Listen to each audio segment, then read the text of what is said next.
Introduction to 1 Samuel. The books of 1 and 2 Samuel are named after the prophet Samuel. God used Samuel to establish a kingship in Israel. The nation Israel did not have a king. God had given them everything they needed to function under his reign and rule without a king. If they followed his laws, he would provide for them and protect them from the other nations. God would bless them and cause their crops to grow in abundance. But the people rejected God's best and wanted a king like the nations around them. He granted their demand. 1 Samuel records the story of Israel's first king, Saul, and his tragic death due to his willful disobedience. In 1 Samuel, we also see the rise of David, who would become Israel's second king. The history of 1 Samuel began to be written around 930 B.C. As you listen, compare the character of Saul and David, noting that the success of each leader depended on his devotion to God, not on his position or personal giftedness. 1 Samuel, chapter 1. There was a certain man from Ramathaim, a Zuphite from the hill country of Ephraim, whose name was Elkanah, son of Jeroham, the son of Elihu, the son of Tohu, the son of Zuph, an Ephraimite. He had 2 wives. One was called Hannah, and the other Peninnah. Peninnah had children, but Hannah had none. Year after year this man went up from his town to worship and sacrifice to the Lord Almighty at Shiloh, where Hophni and Phinehas, the 2 sons of Eli, were priests of the Lord. Whenever the day came for Elkanah to sacrifice, he would give portions of the meat to his wife Peninnah, and to all her sons and daughters. But to Hannah he gave a double portion, because he loved her, and the Lord had closed her womb. And because the Lord had closed her womb, her rival kept provoking her in order to irritate her. This went on year after year. Whenever Hannah went up to the house of the Lord, her rival provoked her till she wept and would not eat. Elkanah, her husband, would say to her, "Hannah, why are you weeping? Why don't you eat? Why are you downhearted? Don't I mean more to you than 10 sons?" Once when they had finished eating and drinking in Shiloh, Hannah stood up. Now Eli the priest was sitting on a chair by the doorpost of the Lord's temple. In bitterness of soul Hannah wept much and prayed to the Lord. And she made a vow, saying, O Lord Almighty, if you will only look upon your servant's misery and remember me, and not forget your servant, but give her a son, then I will give him to the Lord for all the days of his life, and no razor will ever be used on his head. As she kept on praying to the Lord, Eli observed her mouth. Hannah was praying in her heart, and her lips were moving, but her voice was not heard. Eli thought she was drunk, and said to her, "How long will you keep on getting drunk? Get rid of your wine." Not so, my lord, Hannah replied. I am a woman who is deeply troubled. I have not been drinking wine or beer. I was pouring out my soul to the Lord. Do not take your servant for a wicked woman. I have been praying here out of my great anguish and grief. Eli answered, "Go in peace, and may the God of Israel grant you what you have asked of him."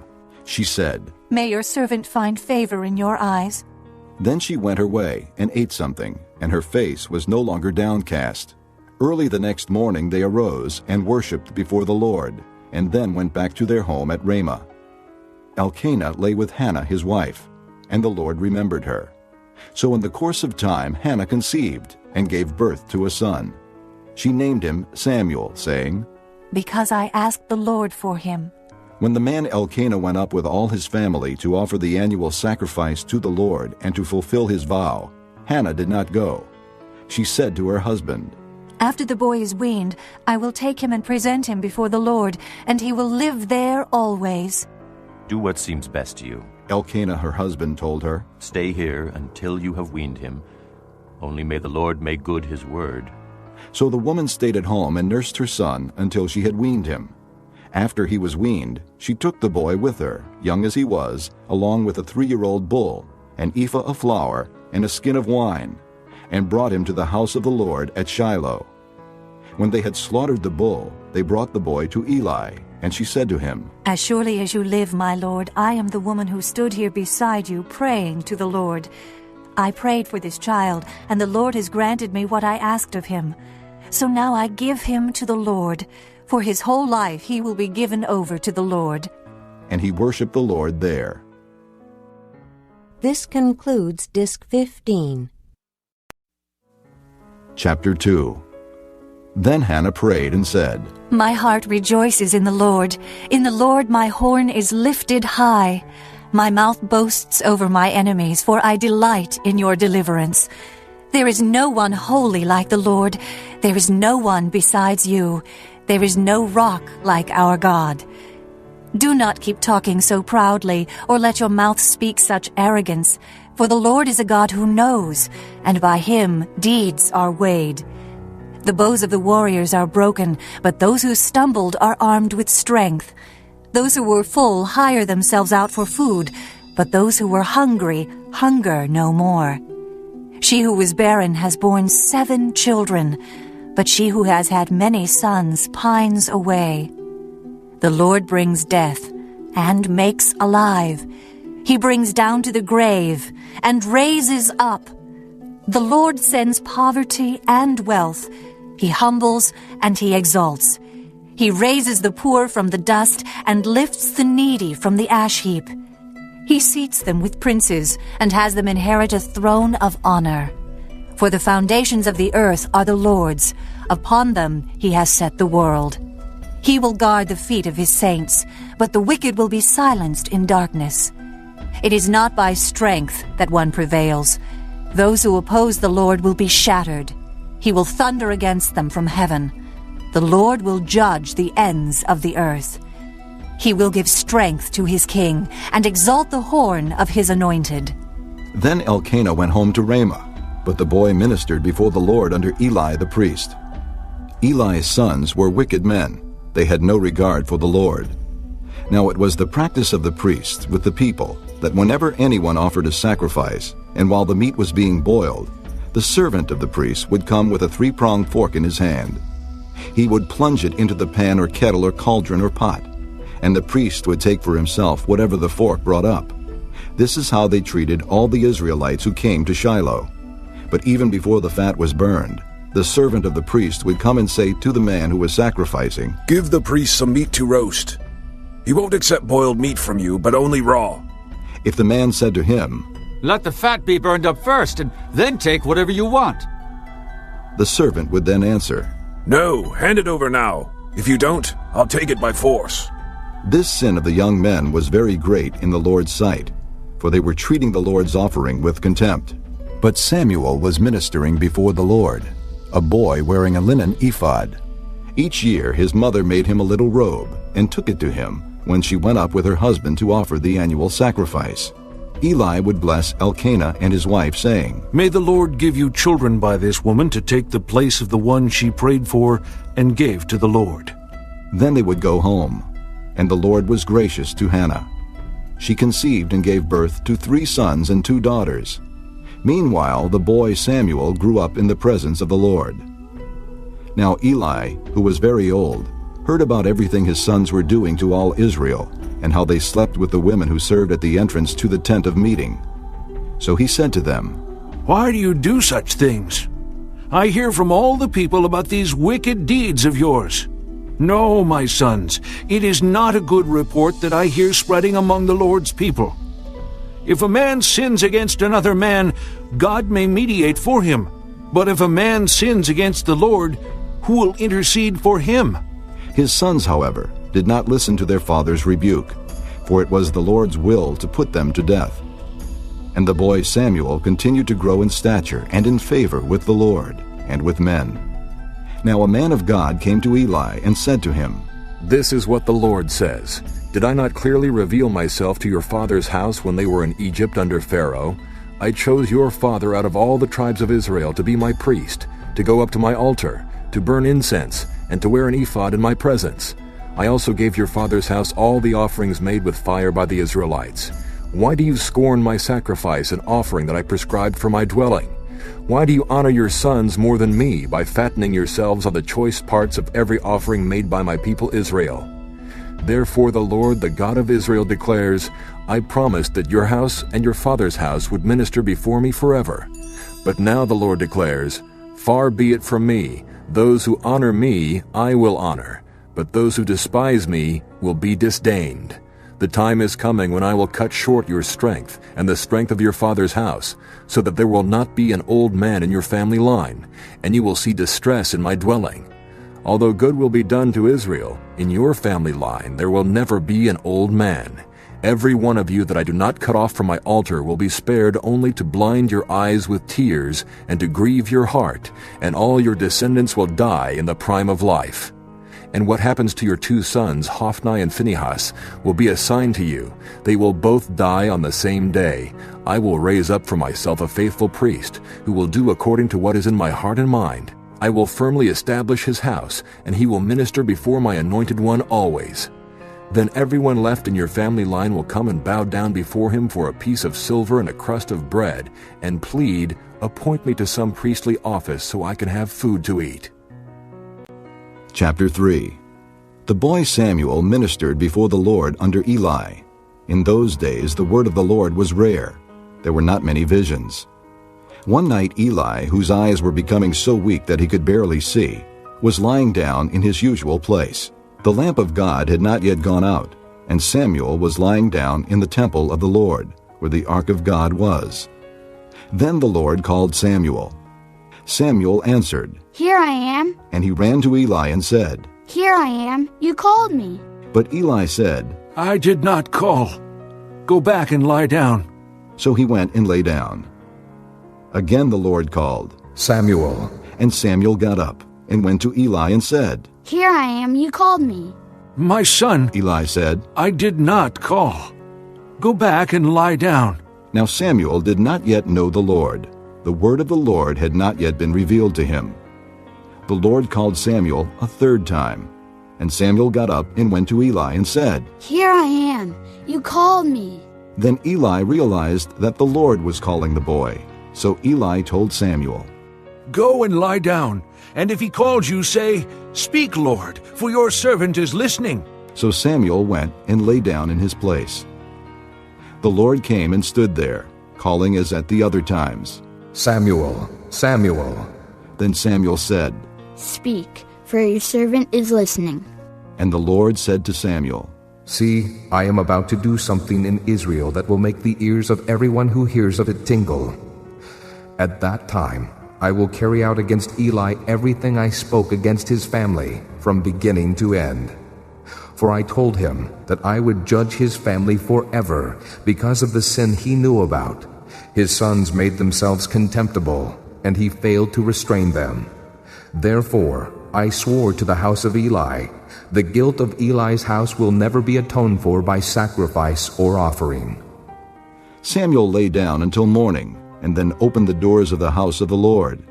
He was afraid to tell Eli the vision, but Eli called him and said, Samuel, my son. Samuel answered, Here I am. What was it he said to you? Eli asked. Do not hide it from me. May God deal with you, be it ever so severely, if you hide from me anything he told you. So Samuel told him everything, hiding nothing from him. Then Eli said, He is the Lord.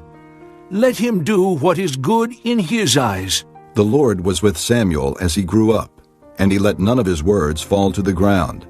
And all Israel from Dan to Beersheba recognized that Samuel was attested as a prophet of the Lord. The Lord continued to appear at Shiloh, and there he revealed himself to Samuel through his word. Chapter 4. And Samuel's word came to all Israel. Now the Israelites went out to fight against the Philistines. The Israelites camped at Ebenezer, and the Philistines at Aphek. The Philistines deployed their forces to meet Israel, and as the battle spread, Israel was defeated by the Philistines, who killed about 4,000 of them on the battlefield. When the soldiers returned to camp, the elders of Israel asked, Why did the Lord bring defeat upon us today before the Philistines? Let us bring the ark of the Lord's covenant from Shiloh, so that it may go with us and save us from the hand of our enemies. So the people sent men to Shiloh, and they brought back the ark of the covenant of the Lord Almighty, who is enthroned between the cherubim. And Eli's 2 sons, Hophni and Phinehas, were there with the ark of the covenant of God. When the ark of the Lord's covenant came into the camp, all Israel raised such a great shout that the ground shook. Hearing the uproar, the Philistines asked, "What's all this shouting in the Hebrew camp?" When they learned that the ark of the Lord had come into the camp, the Philistines were afraid. "A god has come into the camp," they said. "We're in trouble. Nothing like this has happened before. Woe to us! Who will deliver us from the hand of these mighty gods? They are the gods who struck the Egyptians with all kinds of plagues in the desert. Be strong, Philistines. Be men, or you will be subject to the Hebrews as they have been to you. Be men and fight." So the Philistines fought, and the Israelites were defeated, and every man fled to his tent. The slaughter was very great. Israel lost 30,000 foot soldiers. The ark of God was captured, and Eli's 2 sons, Hophni and Phinehas, died. That same day, a Benjamite ran from the battle line and went to Shiloh, his clothes torn and dust on his head.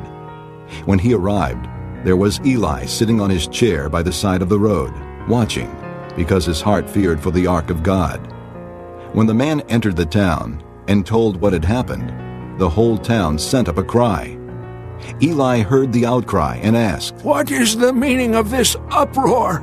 The man hurried over to Eli, who was 98 years old and whose eyes were set so that he could not see. He told Eli, "I've just come from the battle line. I fled from it this very day." Eli asked, "What happened, my son?" The man who brought the news replied, "Israel fled before the Philistines, and the army has suffered heavy losses. Also, your 2 sons, Hophni and Phinehas, are dead, and the ark of God has been captured." When he mentioned the ark of God, Eli fell backward off his chair by the side of the gate. His neck was broken, and he died, for he was an old man and heavy. He had led Israel 40 years. His daughter-in-law, the wife of Phinehas, was pregnant and near the time of delivery.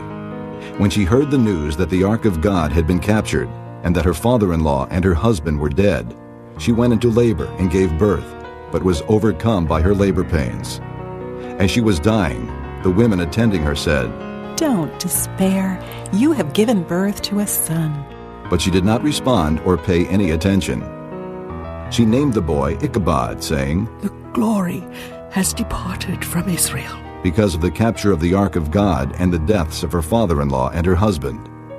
She said, "The glory has departed from Israel, for the ark of God has been captured." Chapter 5. After the Philistines had captured the ark of God, they took it from Ebenezer to Ashdod. Then they carried the ark into Dagon's temple and set it beside Dagon. When the people of Ashdod rose early the next day, there was Dagon, fallen on his face on the ground before the ark of the Lord. They took Dagon and put him back in his place.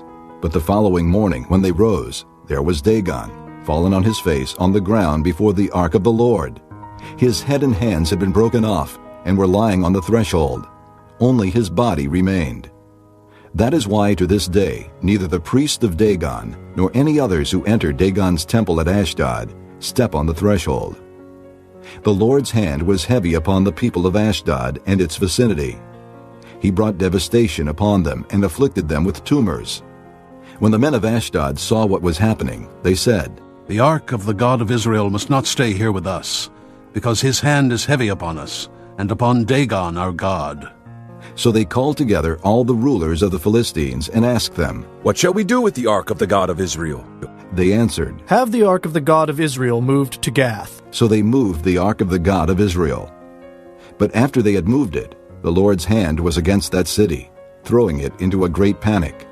He afflicted the people of the city, both young and old, with an outbreak of tumors. So they sent the ark of God to Ekron. As the ark of God was entering Ekron, the people of Ekron cried out, "They have brought the ark of the God of Israel around to us to kill us and our people." So they called together all the rulers of the Philistines and said, "Send the ark of the God of Israel away. Let it go back to its own place, or it will kill us and our people." For death had filled the city with panic. God's hand was very heavy upon it. Those who did not die were afflicted with tumors, and the outcry of the city went up to heaven. Chapter 6. When the ark of the Lord had been in Philistine territory 7 months, the Philistines called for the priests and the diviners and said, "What shall we do with the ark of the Lord? Tell us how we should send it back to its place." They answered, "If you return the ark of the God of Israel, do not send it away empty, but by all means send a guilt offering to him. Then you will be healed, and you will know why his hand has not been lifted from you." The Philistines asked, "What guilt offering should we send to him?" They replied, 5 gold tumors and 5 gold rats, according to the number of the Philistine rulers, because the same plague has struck both you and your rulers. Make models of the tumors and of the rats that are destroying the country, and pay honor to Israel's God. Perhaps he will lift his hand from you and your gods and your land. Why do you harden your hearts as the Egyptians and Pharaoh did? When he treated them harshly, did they not send the Israelites out so they could go on their way? Now then, get a new cart ready, with 2 cows that have calved and have never been yoked. Hitch the cows to the cart, but take their calves away and pen them up. Take the ark of the Lord and put it on the cart, and in a chest beside it put the gold objects you are sending back to him as a guilt offering. Send it on its way, but keep watching it. If it goes up to its own territory toward Beth-Shemesh, then the Lord has brought this great disaster on us. But if it does not, then we will know that it was not his hand that struck us, and that it happened to us by chance." So they did this. They took 2 such cows and hitched them to the cart, and penned up their calves. They placed the ark of the Lord on the cart, and along with it the chests containing the gold rats and the models of the tumors. Then the cows went straight up toward Beth-Shemesh, keeping on the road and lowing all the way. They did not turn to the right or to the left. The rulers of the Philistines followed them as far as the border of Beth-Shemesh. Now the people of Beth-Shemesh were harvesting their wheat in the valley, and when they looked up and saw the ark, they rejoiced at the sight. The cart came to the field of Joshua of Beth-Shemesh, and there it stopped beside a large rock. The people chopped up the wood of the cart and sacrificed the cows as a burnt offering to the Lord. The Levites took down the ark of the Lord, together with the chest containing the gold objects, and placed them on the large rock. On that day the people of Beth-Shemesh offered burnt offerings and made sacrifices to the Lord. The 5 rulers of the Philistines saw all this, and then returned that same day to Ekron. These are the gold tumors the Philistines sent as a guilt offering to the Lord, 1 each for Ashdod, Gaza, Ashkelon, Gath, and Ekron. And the number of the gold rats was according to the number of Philistine towns belonging to the 5 rulers, the fortified towns with their country villages. The large rock on which they set the ark of the Lord is a witness to this day in the field of Joshua of Beth-Shemesh. But God struck down some of the men of Beth-Shemesh, putting 70 of them to death, because they had looked into the ark of the Lord. The people mourned because of the heavy blow the Lord had dealt them. And the men of Beth-Shemesh asked, "Who can stand in the presence of the Lord, this holy God? To whom will the ark go up from here?" Then they sent messengers to the people of Kiriath-Jearim, saying, "The Philistines have returned the ark of the Lord. Come down and take it up to your place." Chapter 7. So the men of Kiriath-Jearim came and took up the ark of the Lord. They took it to Abinadab's house on the hill, and consecrated Eleazar his son to guard the ark of the Lord. It was a long time, 20 years in all, that the ark remained at Kiriath-Jearim, and all the people of Israel mourned and sought after the Lord. And Samuel said to the whole house of Israel, "If you are returning to the Lord with all your hearts, then rid yourselves of the foreign gods and the Ashtoreths, and commit yourselves to the Lord, and serve him only. And he will deliver you out of the hand of the Philistines." So the Israelites put away their Baals and Ashtoreths, and served the Lord only. Then Samuel said, "Assemble all Israel at Mizpah, and I will intercede with the Lord for you." When they had assembled at Mizpah, they drew water and poured it out before the Lord. On that day they fasted, and there they confessed, "We have sinned against the Lord." And Samuel was leader of Israel at Mizpah. When the Philistines heard that Israel had assembled at Mizpah, the rulers of the Philistines came up to attack them. And when the Israelites heard of it, they were afraid because of the Philistines. They said to Samuel, "Do not stop crying out to the Lord our God for us, that he may rescue us from the hand of the Philistines." Then Samuel took a suckling lamb and offered it up as a whole burnt offering to the Lord. He cried out to the Lord on Israel's behalf, and the Lord answered him. While Samuel was sacrificing the burnt offering, the Philistines drew near to engage Israel in battle. But that day the Lord thundered with loud thunder against the Philistines and threw them into such a panic that they were routed before the Israelites. The men of Israel rushed out of Mizpah and pursued the Philistines, slaughtering them along the way to a point below Beth-kar. Then Samuel took a stone and set it up between Mizpah and Shen. He named it Ebenezer, saying, "Thus far has the Lord helped us." So the Philistines were subdued and did not invade Israelite territory again. Throughout Samuel's lifetime, the hand of the Lord was against the Philistines. The towns from Ekron to Gath that the Philistines had captured from Israel were restored to her, and Israel delivered the neighboring territory from the power of the Philistines. And there was peace between Israel and the Amorites. Samuel continued as judge over Israel all the days of his life. From year to year, he went on a circuit from Bethel to Gilgal to Mizpah, judging Israel in all those places. But he always went back to Ramah, where his home was, and there he also judged Israel. And he built an altar there to the Lord. Chapter 8. When Samuel grew old, he appointed his sons as judges for Israel. The name of his firstborn was Joel, and the name of his second was Abijah, and they served at Beersheba. But his sons did not walk in his ways. They turned aside after dishonest gain, and accepted bribes and perverted justice. So all the elders of Israel gathered together and came to Samuel at Ramah. They said to him, "You are old, and your sons do not walk in your ways. Now appoint a king to lead us, such as all the other nations have." But when they said, "Give us a king to lead us," this displeased Samuel. So he prayed to the Lord.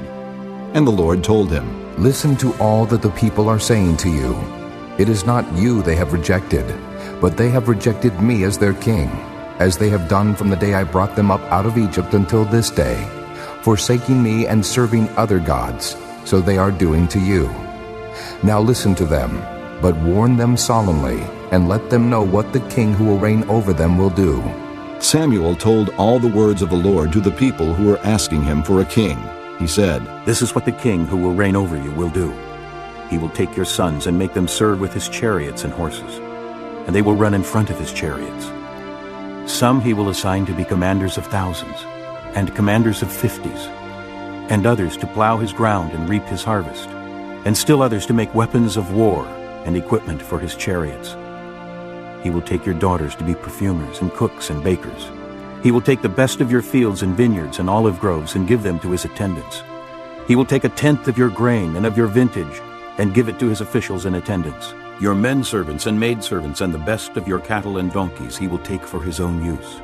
He will take a tenth of your flocks, and you yourselves will become his slaves. When that day comes, you will cry out for relief from the king you have chosen, and the Lord will not answer you in that day."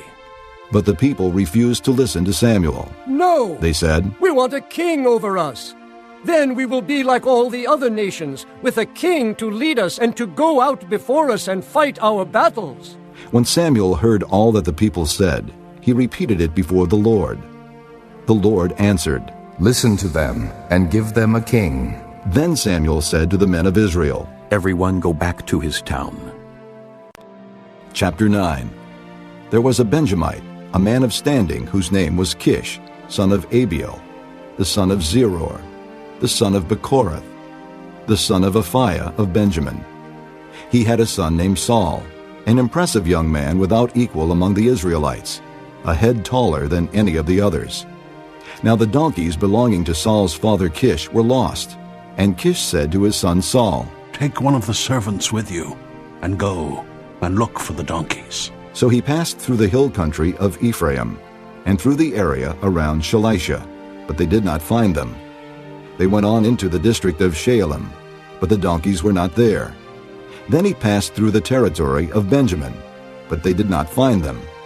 When they reached the district of Zoph, Saul said to the servant who was with him, "Come, let's go back, or my father will stop thinking about the donkeys and start worrying about us." But the servant replied, "Look, in this town there is a man of God. He is highly respected, and everything he says comes true. Let's go there now. Perhaps he will tell us what way to take." Saul said to his servant, "If we go, what can we give the man? The food in our sacks is gone. We have no gift to take to the man of God. What do we have?" The servant answered him again. "Look," he said, "I have a quarter of a shekel of silver. I will give it to the man of God, so that he will tell us what way to take." Formerly in Israel, if a man went to inquire of God, he would say, "Come, let us go to the seer," because the prophet of today used to be called a seer. "Good," Saul said to his servant. "Come, let's go." So they set out for the town where the man of God was. As they were going up the hill to the town, they met some girls coming out to draw water. And they asked them, "Is the seer here?" He is. They answered, He's ahead of you. Hurry now. He has just come to our town today, for the people have a sacrifice at the high place. As soon as you enter the town, you will find him before he goes up to the high place to eat. The people will not begin eating until he comes, because he must bless the sacrifice. Afterward, those who are invited will eat. Go up now. You should find him about this time." They went up to the town, and as they were entering it, there was Samuel, coming toward them on his way up to the high place. Now the day before Saul came, the Lord had revealed this to Samuel. "About this time tomorrow, I will send you a man from the land of Benjamin. Anoint him leader over my people Israel. He will deliver my people from the hand of the Philistines. I have looked upon my people, for their cry has reached me." When Samuel caught sight of Saul, the Lord said to him, "This is the man I spoke to you about. He will govern my people." Saul approached Samuel in the gateway and asked, "Would you please tell me where the seer's house is?" "I am the seer," Samuel replied. "Go up ahead of me to the high place, for today you are to eat with me. And in the morning I will let you go and will tell you all that is in your heart. As for the donkeys you lost 3 days ago, do not worry about them. They have been found. And to whom is all the desire of Israel turned? If not to you and all your father's family?" Saul answered, "But am I not a Benjamite from the smallest tribe of Israel? And is not my clan the least of all the clans of the tribe of Benjamin? Why do you say such a thing to me?" Then Samuel brought Saul and his servant into the hall and seated them at the head of those who were invited, about 30 in number. Samuel said to the cook, "Bring the piece of meat I gave you, the one I told you to lay aside." So the cook took up the leg with what was on it and set it in front of Saul. Samuel said, "Here is what has been kept for you. Eat, because it was set aside for you for this occasion, from the time I said, 'I have invited guests.'" And Saul dined with Samuel that day. After they came down from the high place to the town, Samuel talked with Saul on the roof of his house. They rose about daybreak, and Samuel called to Saul on the roof, "Get ready, and I will send you on your way." When Saul got ready, he and Samuel went outside together. As they were going down to the edge of the town, Samuel said to Saul, "Tell the servant to go on ahead of us." And the servant did so. "But you stay here a while, so that I may give you a message from God." Chapter 10. Then Samuel took a flask of oil and poured it on Saul's head and kissed him, saying, "Has not the Lord anointed you leader over his inheritance? When you leave me today, you will meet 2 men near Rachel's tomb at Zelzah, on the border of Benjamin. They will say to you, 'The donkeys you set out to look for have been found, and now your father has stopped thinking about them and is worried about you. He is asking, "What shall I do about my son?" Then you will go on from there until you reach the great tree of Tabor. 3 men going up to God at Bethel will meet you there. One will be carrying 3 young goats, another 3 loaves of bread, and another a skin of wine. They will greet you and offer you 2 loaves of bread, which you will accept from them. After that you will go to Gibeah of God, where there is a Philistine outpost. As you approach the town, you will meet a procession of prophets coming down from the high place, with lyres, tambourines, flutes, and harps being played before them. And they will be prophesying. The Spirit of the Lord will come upon you in power, and you will prophesy with them, and you will be changed into a different person. Once these signs are fulfilled, do whatever your hand finds to do, for God is with you. Go down ahead of me to Gilgal. I will surely come down to you to sacrifice burnt offerings and fellowship offerings. But you must wait 7 days until I come to you and tell you what you are to do." As Saul turned to leave Samuel, God changed Saul's heart, and all these signs were fulfilled that day. When they arrived at Gibeah, a procession of prophets met him. The Spirit of God came upon him in power, and he joined in their prophesying. When all those who had formerly known him saw him prophesying with the prophets, they asked each other, "What is this that has happened to the son of Kish? Is Saul also among the prophets?" A man who lived there answered, "And who is their father?"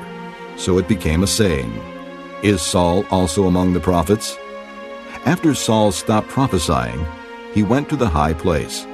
Now Saul's uncle asked him and his servant, "Where have you been?" "Looking for the donkeys," he said. "But when we saw they were not to be found, we went to Samuel." Saul's uncle said, "Tell me what Samuel said to you." Saul replied, "He assured us that the donkeys had been found." But he did not tell his uncle what Samuel had said about the kingship. Samuel summoned the people of Israel to the Lord at Mizpah and said to them, "This is what the Lord, the God of Israel, says. I brought Israel up out of Egypt, and I delivered you from the power of Egypt and all the kingdoms that oppressed you. But you have now rejected your God, who saves you out of all your calamities and distresses. And you have said, 'No, set a king over us.' So now present yourselves before the Lord by your tribes and clans." When Samuel brought all the tribes of Israel near, the tribe of Benjamin was chosen. Then he brought forward the tribe of Benjamin, clan by clan, and Matri's clan was chosen. Finally Saul, son of Kish, was chosen. But when they looked for him, he was not to be found. So they inquired further of the Lord. "Has the man come here yet?" And the Lord said, "Yes, he has hidden himself among the baggage." They ran and brought him out. And as he stood among the people, he was a head taller than any of the others.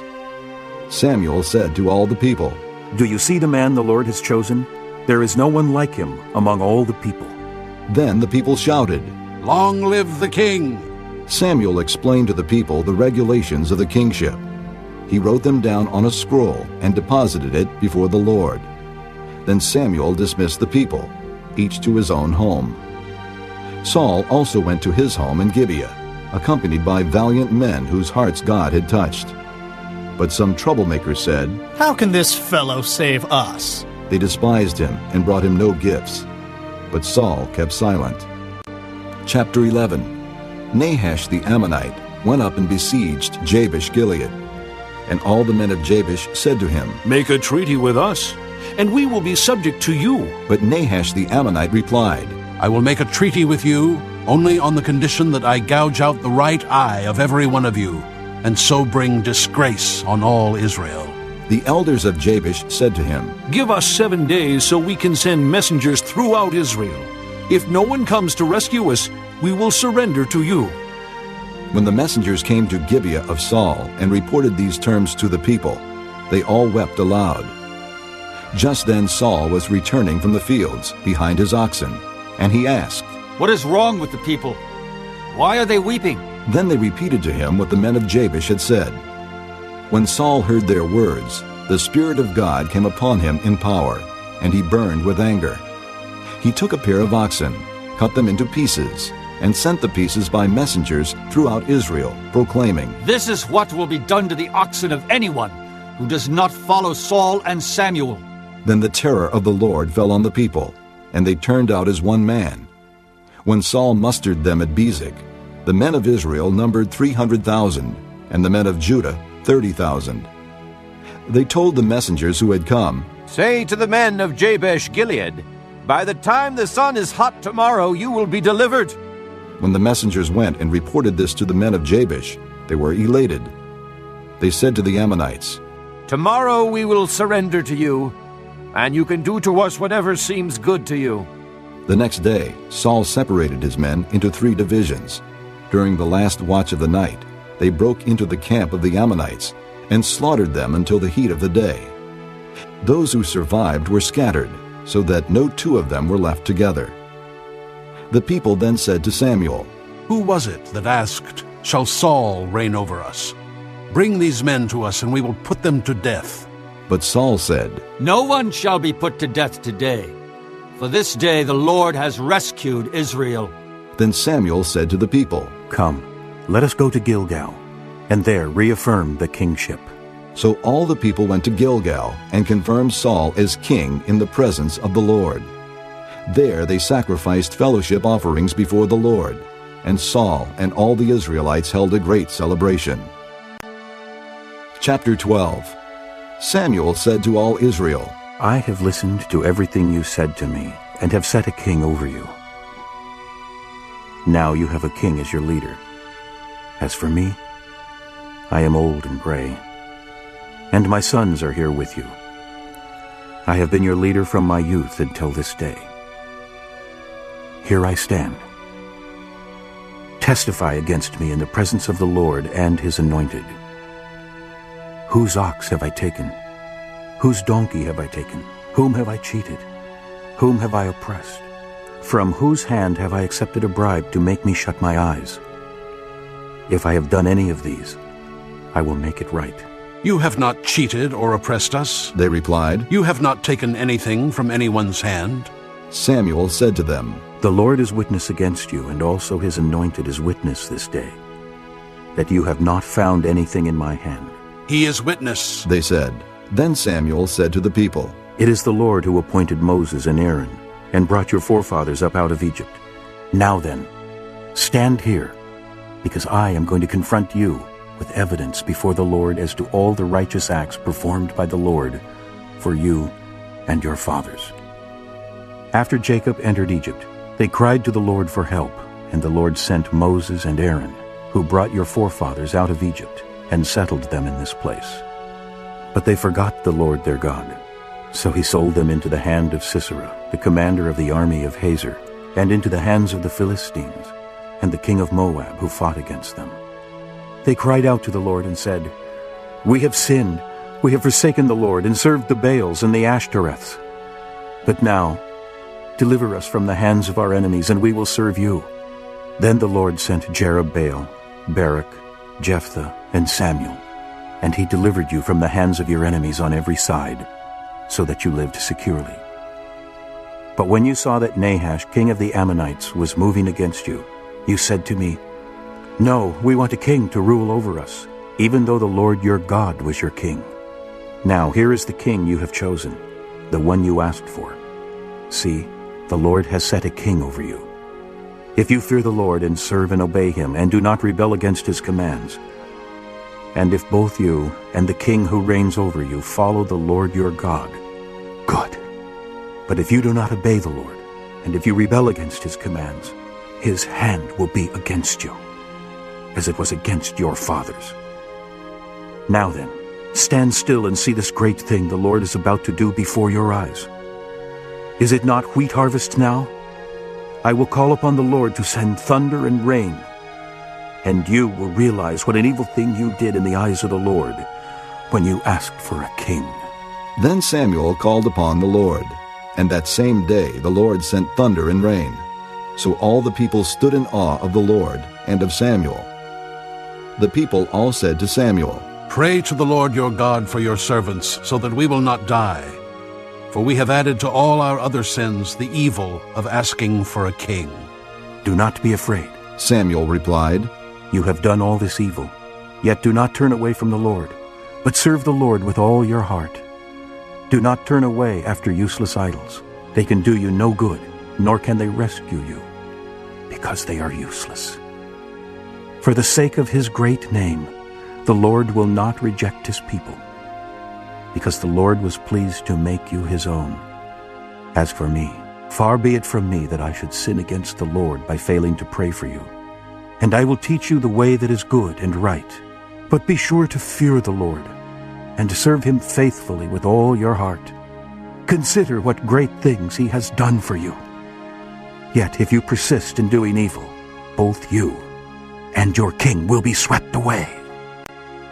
Chapter 13. Saul was 30 years old when he became king, and he reigned over Israel 42 years. Saul chose 3,000 men from Israel. 2,000 were with him at Michmash and in the hill country of Bethel, and 1,000 were with Jonathan at Gibeah in Benjamin. The rest of the men he sent back to their homes. Jonathan attacked the Philistine outpost at Geba, and the Philistines heard about it. Then Saul had the trumpet blown throughout the land and said, "Let the Hebrews hear!" So all Israel heard the news. Saul has attacked the Philistine outpost, and now Israel has become a stench to the Philistines.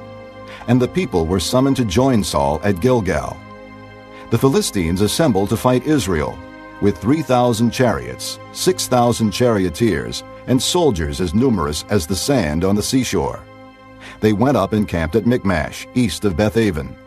When the men of Israel saw that their situation was critical and that their army was hard-pressed, they hid in caves and thickets, among the rocks, and in pits and cisterns. Some Hebrews even crossed the Jordan to the land of Gad and Gilead. Saul remained at Gilgal, and all the troops with him were quaking with fear. He waited 7 days, the time set by Samuel. But Samuel did not come to Gilgal, and Saul's men began to scatter. So he said, "Bring me the burnt offering and the fellowship offerings." And Saul offered up the burnt offering. Just as he finished making the offering, Samuel arrived, and Saul went out to greet him. "What have you done?" asked Samuel. Saul replied, "When I saw that the men were scattering, and that you did not come at the set time, and that the Philistines were assembling at Michmash, I thought, now the Philistines will come down against me at Gilgal, and I have not sought the Lord's favor. So I felt compelled to offer the burnt offering." "You acted foolishly," Samuel said. "You have not kept the command the Lord your God gave you.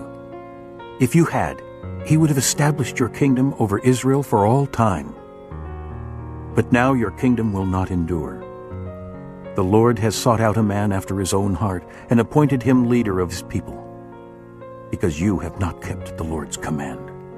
Then Samuel left Gilgal and went up to Gibeah in Benjamin, and Saul counted the men who were with him. They numbered about 600. Saul and his son Jonathan and the men with them were staying in Gibeah in Benjamin, while the Philistines camped at Michmash.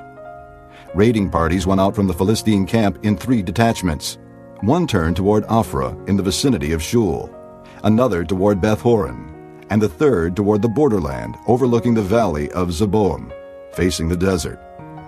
Not a blacksmith could be found in the whole land of Israel, because the Philistines had said, "Otherwise the Hebrews will make swords or spears." So all Israel went down to the Philistines to have their plowshares, mattocks, axes, and sickles sharpened. The price was 2/3 of a shekel for sharpening plowshares and mattocks, and 1/3 of a shekel for sharpening forks and axes and for repointing goads. So on the day of the battle, not a soldier with Saul and Jonathan had a sword or spear in his hand. Only Saul and his son Jonathan had them. Now a detachment of Philistines had gone out to the pass at Michmash. Chapter 14. One day Jonathan, son of Saul, said to the young man bearing his armor, "Come, let's go over to the Philistine outpost on the other side." But he did not tell his father. Saul was staying on the outskirts of Gibeah under a pomegranate tree in Migron. With him were about 600 men, among whom was Ahijah, who was wearing an ephod. He was a son of Ichabod's brother Ahitub, son of Phinehas, the son of Eli, the Lord's priest in Shiloh. No one was aware that Jonathan had left. On each side of the pass that Jonathan intended to cross to reach the Philistine outpost was a cliff. One was called Bozez, and the other Sina. One cliff stood to the north toward Michmash, the other to the south toward Geba. Jonathan said to his young armor-bearer, "Come, let's go over to the outpost of those uncircumcised fellows. Perhaps the Lord will act in our behalf. Nothing can hinder the Lord from saving, whether by many or by few." "Do all that you have in mind," his armor-bearer said. "Go ahead. I am with you, heart and soul." Jonathan said, "Come then. We will cross over toward the men and let them see us. If they say to us, 'Wait there until we come to you,' we will stay where we are and not go up to them. But if they say, 'Come up to us,' we will climb up, because that will be our sign that the Lord has given them into our hands." So both of them showed themselves to the Philistine outpost. "Look," said the Philistines. "the Hebrews are crawling out of the holes they were hiding in." The men of the outpost shouted to Jonathan and his armor-bearer, "Come up to us, and we'll teach you a lesson." So Jonathan said to his armor-bearer, "Climb up after me. The Lord has given them into the hand of Israel." Jonathan climbed up, using his hands and feet, with his armor-bearer right behind him. The Philistines fell before Jonathan, and his armor-bearer followed and killed behind him. In that first attack, Jonathan and his armor-bearer killed some 20 men in an area of about half an acre. Then panic struck the whole army, those in the camp and field, and those in the outposts in raiding parties, and the ground shook. It was a panic sent by God. Saul's lookouts at Gibeah in Benjamin saw the army melting away in all directions. Then Saul said to the men who were with him, "Muster the forces and see who has left us." When they did, it was Jonathan and his armor-bearer who were not there. Saul said to Ahijah, "Bring the ark of God." At that time it was with the Israelites. While Saul was talking to the priest, the tumult in the Philistine camp increased more and more. So Saul said to the priest, "Withdraw your hand." Then Saul and all his men assembled and went to the battle. They found the Philistines in total confusion, striking each other with their swords. Those Hebrews who had previously been with the Philistines and had gone up with them to their camp went over to the Israelites who were with Saul and Jonathan. When all the Israelites who had hidden in the hill country of Ephraim heard that the Philistines were on the run, they joined the battle in hot pursuit. So the Lord rescued Israel that day, and the battle moved on beyond Bethaven. Now the men of Israel were in distress that day, because Saul had bound the people under an oath, saying, "Cursed be any man who eats food before evening comes, before I have avenged myself on my enemies." So none of the troops tasted food. The entire army entered the woods, and there was honey on the ground. When they went into the woods, they saw the honey oozing out, yet no one put his hand to his mouth, because they feared the oath. But Jonathan had not heard that his father had bound the people with the oath. So he reached out the end of the staff that was in his hand and dipped it into the honeycomb. He raised his hand to his mouth, and his eyes brightened. Then one of the soldiers told him, "Your father bound the army under a strict oath, saying, 'Cursed be any man who eats food today.' That is why the men are faint." Jonathan said, "My father has made trouble for the country. See how my eyes brightened when I tasted a little of this honey. How much better it would have been if the men had eaten today some of the plunder they took from their enemies. Would not the slaughter of the Philistines have been even greater?" That day, after the Israelites had struck down the Philistines from Michmash to Aijalon, they were exhausted. They pounced on the plunder, and taking sheep, cattle, and calves, they butchered them on the ground and ate them, together with the blood. Then someone said to Saul, "Look, the men are sinning against the Lord by eating meat that has blood in it." "You have broken faith," he said. "Roll a large stone over here at once." Then he said, "Go out among the men and tell them, 'Each of you bring me your cattle and sheep, and slaughter them here and eat them. Do not sin against the Lord by eating meat with blood still in it.'" So everyone brought his ox that night and slaughtered it there. Then Saul built an altar to the Lord. It was the first time he had done this. Saul said, "Let us go down after the Philistines by night, and plunder them till dawn, and let us not leave one of them alive." "Do whatever seems best to you," they replied. But the priest said, "Let us inquire of God here." So Saul asked God, "Shall I go down after the Philistines? Will you give them into Israel's hand?" But God did not answer him that day. Saul therefore said, "Come here, all you who are leaders of the army, and let us find out what sin has been committed today. As surely as the Lord who rescues Israel lives, even if it lies with my son Jonathan, he must die." But not one of the men said a word. Saul then said to all the Israelites, "You stand over there. I and Jonathan my son will stand over here." "Do what seems best to you," the men replied. Then Saul prayed to the Lord, the God of Israel, "Give me the right answer." And Jonathan and Saul were taken by lot, and the men were cleared. Saul said, "Cast the lot between me and Jonathan my son." And Jonathan was taken. Then Saul said to Jonathan, "Tell me what you have done." So Jonathan told him, "I merely tasted a little honey with the end of my staff, and now must I die?" Saul said, May God deal with me, be it ever so severely, if you do not die, Jonathan. But the men said to Saul, Should Jonathan die, he who has brought about this great deliverance in Israel? Never. As surely as the Lord lives, not a hair of his head will fall to the ground, for he did this today with God's help. So the men rescued Jonathan, and he was not put to death. Then Saul stopped pursuing the Philistines, and they withdrew to their own land. After Saul had assumed rule over Israel, he fought against their enemies on every side: Moab, the Ammonites, Edom, the kings of Zobah, and the Philistines. Wherever he turned, he inflicted punishment on them. He fought valiantly and defeated the Amalekites, delivering Israel from the hands of those who had plundered them. Saul's sons were Jonathan, Ishvi, and Malchishua. The name of his older daughter was Merab, and that of the younger was Michal. His wife's name was Ahinoam, daughter of Ahimaaz. The name of the commander of Saul's army was Abner, son of Ner, and Ner was Saul's uncle. Saul's father Kish and Abner's father Ner were sons of Abiel. All the days of Saul there was bitter war with the Philistines, and whenever Saul saw a mighty or brave man, he took him into his service. Chapter 15. Samuel said to Saul, I am the one the Lord sent to anoint you king over his people Israel. So listen now to the message from the Lord.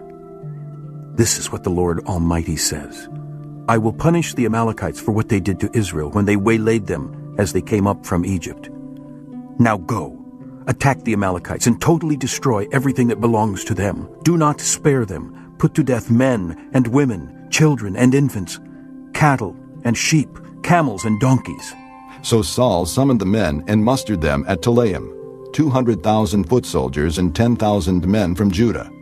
Saul went to the city of Amalek and set an ambush in the ravine. Then he said to the Kenites, Go away, leave the Amalekites, so that I do not destroy you along with them. For you showed kindness to all the Israelites when they came up out of Egypt. So the Kenites moved away from the Amalekites. Then Saul attacked the Amalekites all the way from Havilah to Shur, to the east of Egypt. He took Agag, king of the Amalekites, alive, and all his people he totally destroyed with the sword. But Saul and the army spared Agag and the best of the sheep and cattle, the fat calves and lambs, everything that was good. These they were unwilling to destroy completely, but everything that was despised and weak they totally destroyed. Then the word of the Lord came to Samuel.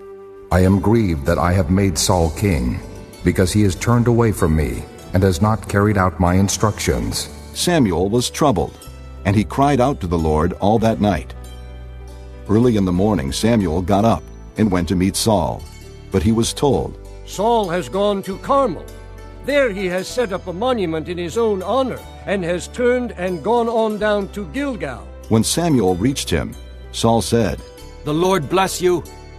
I have carried out the Lord's instructions. But Samuel said, What then is this bleating of sheep in my ears? What is this lowing of cattle that I hear? Saul answered, The soldiers brought them from the Amalekites. They spared the best of the sheep and cattle to sacrifice to the Lord your God, but we totally destroyed the rest. Stop, Samuel said to Saul. Let me tell you what the Lord said to me last night. Tell me. Saul replied. Samuel said, Although you were once small in your own eyes, did you not become the head of the tribes of Israel? The Lord anointed you king over Israel, and he sent you on a mission, saying, Go and completely destroy those wicked people, the Amalekites. Make war on them until you have wiped them out. Why did you not obey the Lord? Why did you pounce on the plunder and do evil in the eyes of the Lord? But I did obey the Lord, Saul said. I went on the mission the Lord assigned to me. I completely destroyed the Amalekites and brought back Agag, their king. The soldiers took sheep and cattle from the plunder, the best of what was devoted to God, in order to sacrifice them to the Lord your God at Gilgal. But Samuel replied, Does the Lord delight in burnt offerings and sacrifices as much as in obeying the voice of the Lord? To obey is better than sacrifice, and to heed is better than the fat of rams. For rebellion is like the sin of divination, and arrogance like the evil of idolatry. Because you have rejected the word of the Lord, he has rejected you as king. Then Saul said to Samuel, I have sinned. I violated the Lord's command and your instructions. I was afraid of the people, and so I gave in to them. Now I beg you, forgive my sin, and come back with me, so that I may worship the Lord. But Samuel said to him, I will not go back with you. You have rejected the word of the Lord, and the Lord has rejected you as king over Israel. As Samuel turned to leave, Saul caught hold of the hem of his robe, and it tore. Samuel said to him, The Lord has torn the kingdom of Israel from you today, and has given it to one of your neighbors, to one better than you. He who is the glory of Israel does not lie or change his mind, for he is not a man that he should change his mind. Saul replied, I have sinned, but please honor me before the elders of my people and before Israel. Come back with me, so that I may worship the Lord your God. So Samuel went back with Saul, and Saul worshipped the Lord. Then Samuel said, Bring me Agag, king of the Amalekites. Agag came to him confidently, thinking, Surely the bitterness of death is past. But Samuel said, As your sword has made women childless, so will your mother be childless among women. And Samuel put Agag to death before the Lord at Gilgal. Then Samuel left for Ramah, but Saul went up to his home in Gibeah of Saul. Until the day Samuel died, he did not go to see Saul again, though Samuel mourned for him. And the Lord was grieved that he had made Saul king over Israel. Chapter 16. The Lord said to Samuel, How long will you mourn for Saul, since I have rejected him as king over Israel? Fill your horn with oil, and be on your way. I am sending you to Jesse of Bethlehem. I have chosen one of his sons to be king. But Samuel said, How can I go? Saul will hear about it and kill me. The Lord said, Take a heifer with you and say, I have come to sacrifice to the Lord. Invite Jesse to the sacrifice, and I will show you what to do. You are to anoint for me the one I indicate. Samuel did what the Lord said. When he arrived at Bethlehem, the elders of the town trembled when they met him. They asked, Do you come in peace? Samuel replied, Yes, in peace. I have come to sacrifice to the Lord. Consecrate yourselves, and come to the sacrifice with me. Then he consecrated Jesse and his sons, and invited them to the sacrifice. When they arrived, Samuel saw Eliab, and thought, Surely the Lord's anointed stands here before the Lord. But the Lord said to Samuel, Do not consider his appearance or his height, for I have rejected him. The Lord does not look at the things man looks at. Man looks at the outward appearance, but the Lord looks at the heart. Then Jesse called Abinadab, and had him pass in front of Samuel. But Samuel said, The Lord has not chosen this one either. Jesse then had Shammah pass by. But Samuel said, Nor has the Lord chosen this one. Jesse had 7 of his sons pass before Samuel. But Samuel said to him, The Lord has not chosen these. So he asked Jesse, Are these all the sons you have? There is still the youngest, Jesse answered, but he is tending the sheep. Samuel said, Send for him. We will not sit down until he arrives. So he sent and had him brought in. He was ruddy, with a fine appearance and handsome features. Then the Lord said, Rise and anoint him. He is the one. So Samuel took the horn of oil and anointed him in the presence of his brothers. And from that day on, the Spirit of the Lord came upon David in power. Samuel then went to Ramah. Now the Spirit of the Lord had departed from Saul, and an evil spirit from the Lord tormented him.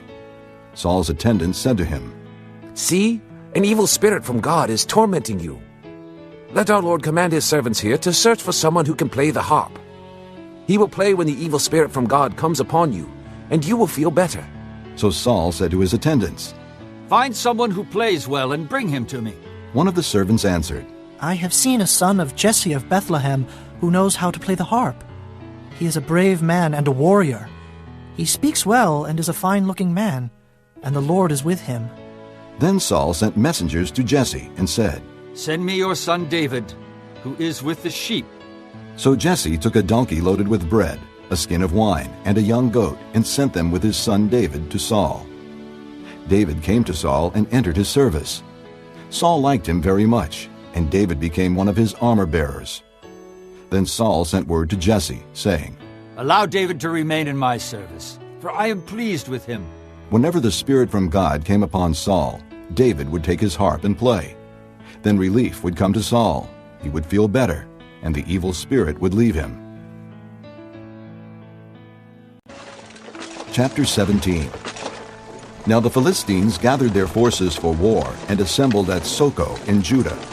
They pitched camp at Ephes-dammim, between Soko and Azekah. Saul and the Israelites assembled and camped in the valley of Elah, and drew up their battle line to meet the Philistines. The Philistines occupied one hill, and the Israelites another, with the valley between them. A champion named Goliath, who was from Gath, came out of the Philistine camp. He was over 9 feet tall. He had a bronze helmet on his head, and wore a coat of scale armor of bronze weighing 5,000 shekels. On his legs he wore bronze greaves, and a bronze javelin was slung on his back. His spear shaft was like a weaver's rod, and its iron point weighed 600 shekels. His shield-bearer went ahead of him. Goliath stood and shouted to the ranks of Israel, "Why do you come out and line up for battle? Am I not a Philistine? And are you not the servants of Saul? Choose a man and have him come down to me. If he is able to fight and kill me, we will become your subjects. But if I overcome him and kill him, you will become our subjects and serve us." Then the Philistine said, "This day I defy the ranks of Israel. Give me a man, and let us fight each other."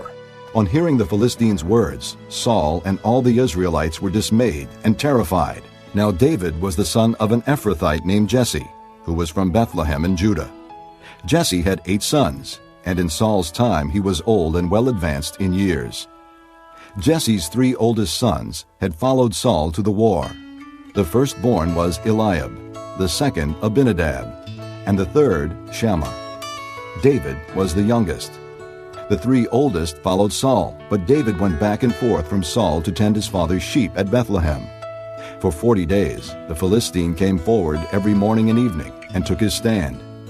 Now Jesse said to his son David, "Take this ephah of roasted grain and these 10 loaves of bread for your brothers, and hurry to their camp. Take along these 10 cheeses to the commander of their unit. See how your brothers are, and bring back some assurance from them. They are with Saul and all the men of Israel in the valley of Elah, fighting against the Philistines." Early in the morning, David left the flock with a shepherd, loaded up and set out, as Jesse had directed. He reached the camp as the army was going out to its battle positions, shouting the war cry. Israel and the Philistines were drawing up their lines facing each other. David left his things with the keeper of supplies, ran to the battle lines, and greeted his brothers. As he was talking with them, Goliath, the Philistine champion from Gath, stepped out from his lines and shouted his usual defiance, and David heard it.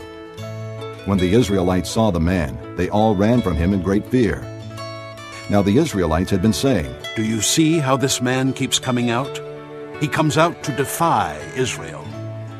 The king will give great wealth to the man who kills him.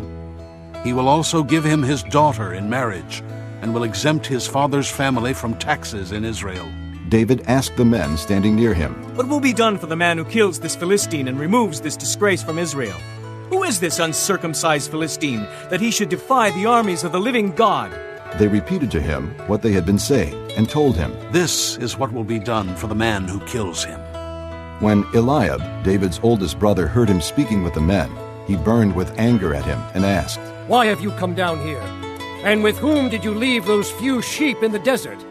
I know how conceited you are, and how wicked your heart is.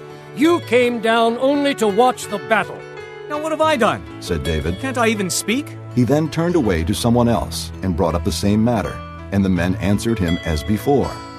What David said was overheard and reported to Saul, and Saul sent for him. David said to Saul, "Let no one lose heart on account of this Philistine. Your servant will go and fight him." Saul replied, "You are not able to go out against this Philistine and fight him. You are only a boy, and he has been a fighting man from his youth." But David said to Saul, "Your servant has been keeping his father's sheep. When a lion or a bear came and carried off a sheep from the flock, I went after it, struck it, and rescued the sheep from its mouth. When it turned on me, I seized it by its hair, struck it, and killed it. Your servant has killed both the lion and the bear. This uncircumcised Philistine will be like one of them, because he has defied the armies of the living God. The Lord who delivered me from the paw of the lion and the paw of the bear will deliver me from the hand of this Philistine. Saul said to David, Go, and the Lord be with you. Then Saul dressed David in his own tunic. He put a coat of armor on him and a bronze helmet on his head. David fastened on his sword over the tunic and tried walking around, because he was not used to them. I cannot go in these, he said to Saul, because I am not used to them. So he took them off. Then he took his staff in his hand, chose 5 smooth stones from the stream, put them in the pouch of his shepherd's bag, and with his sling in his hand, approached the Philistine.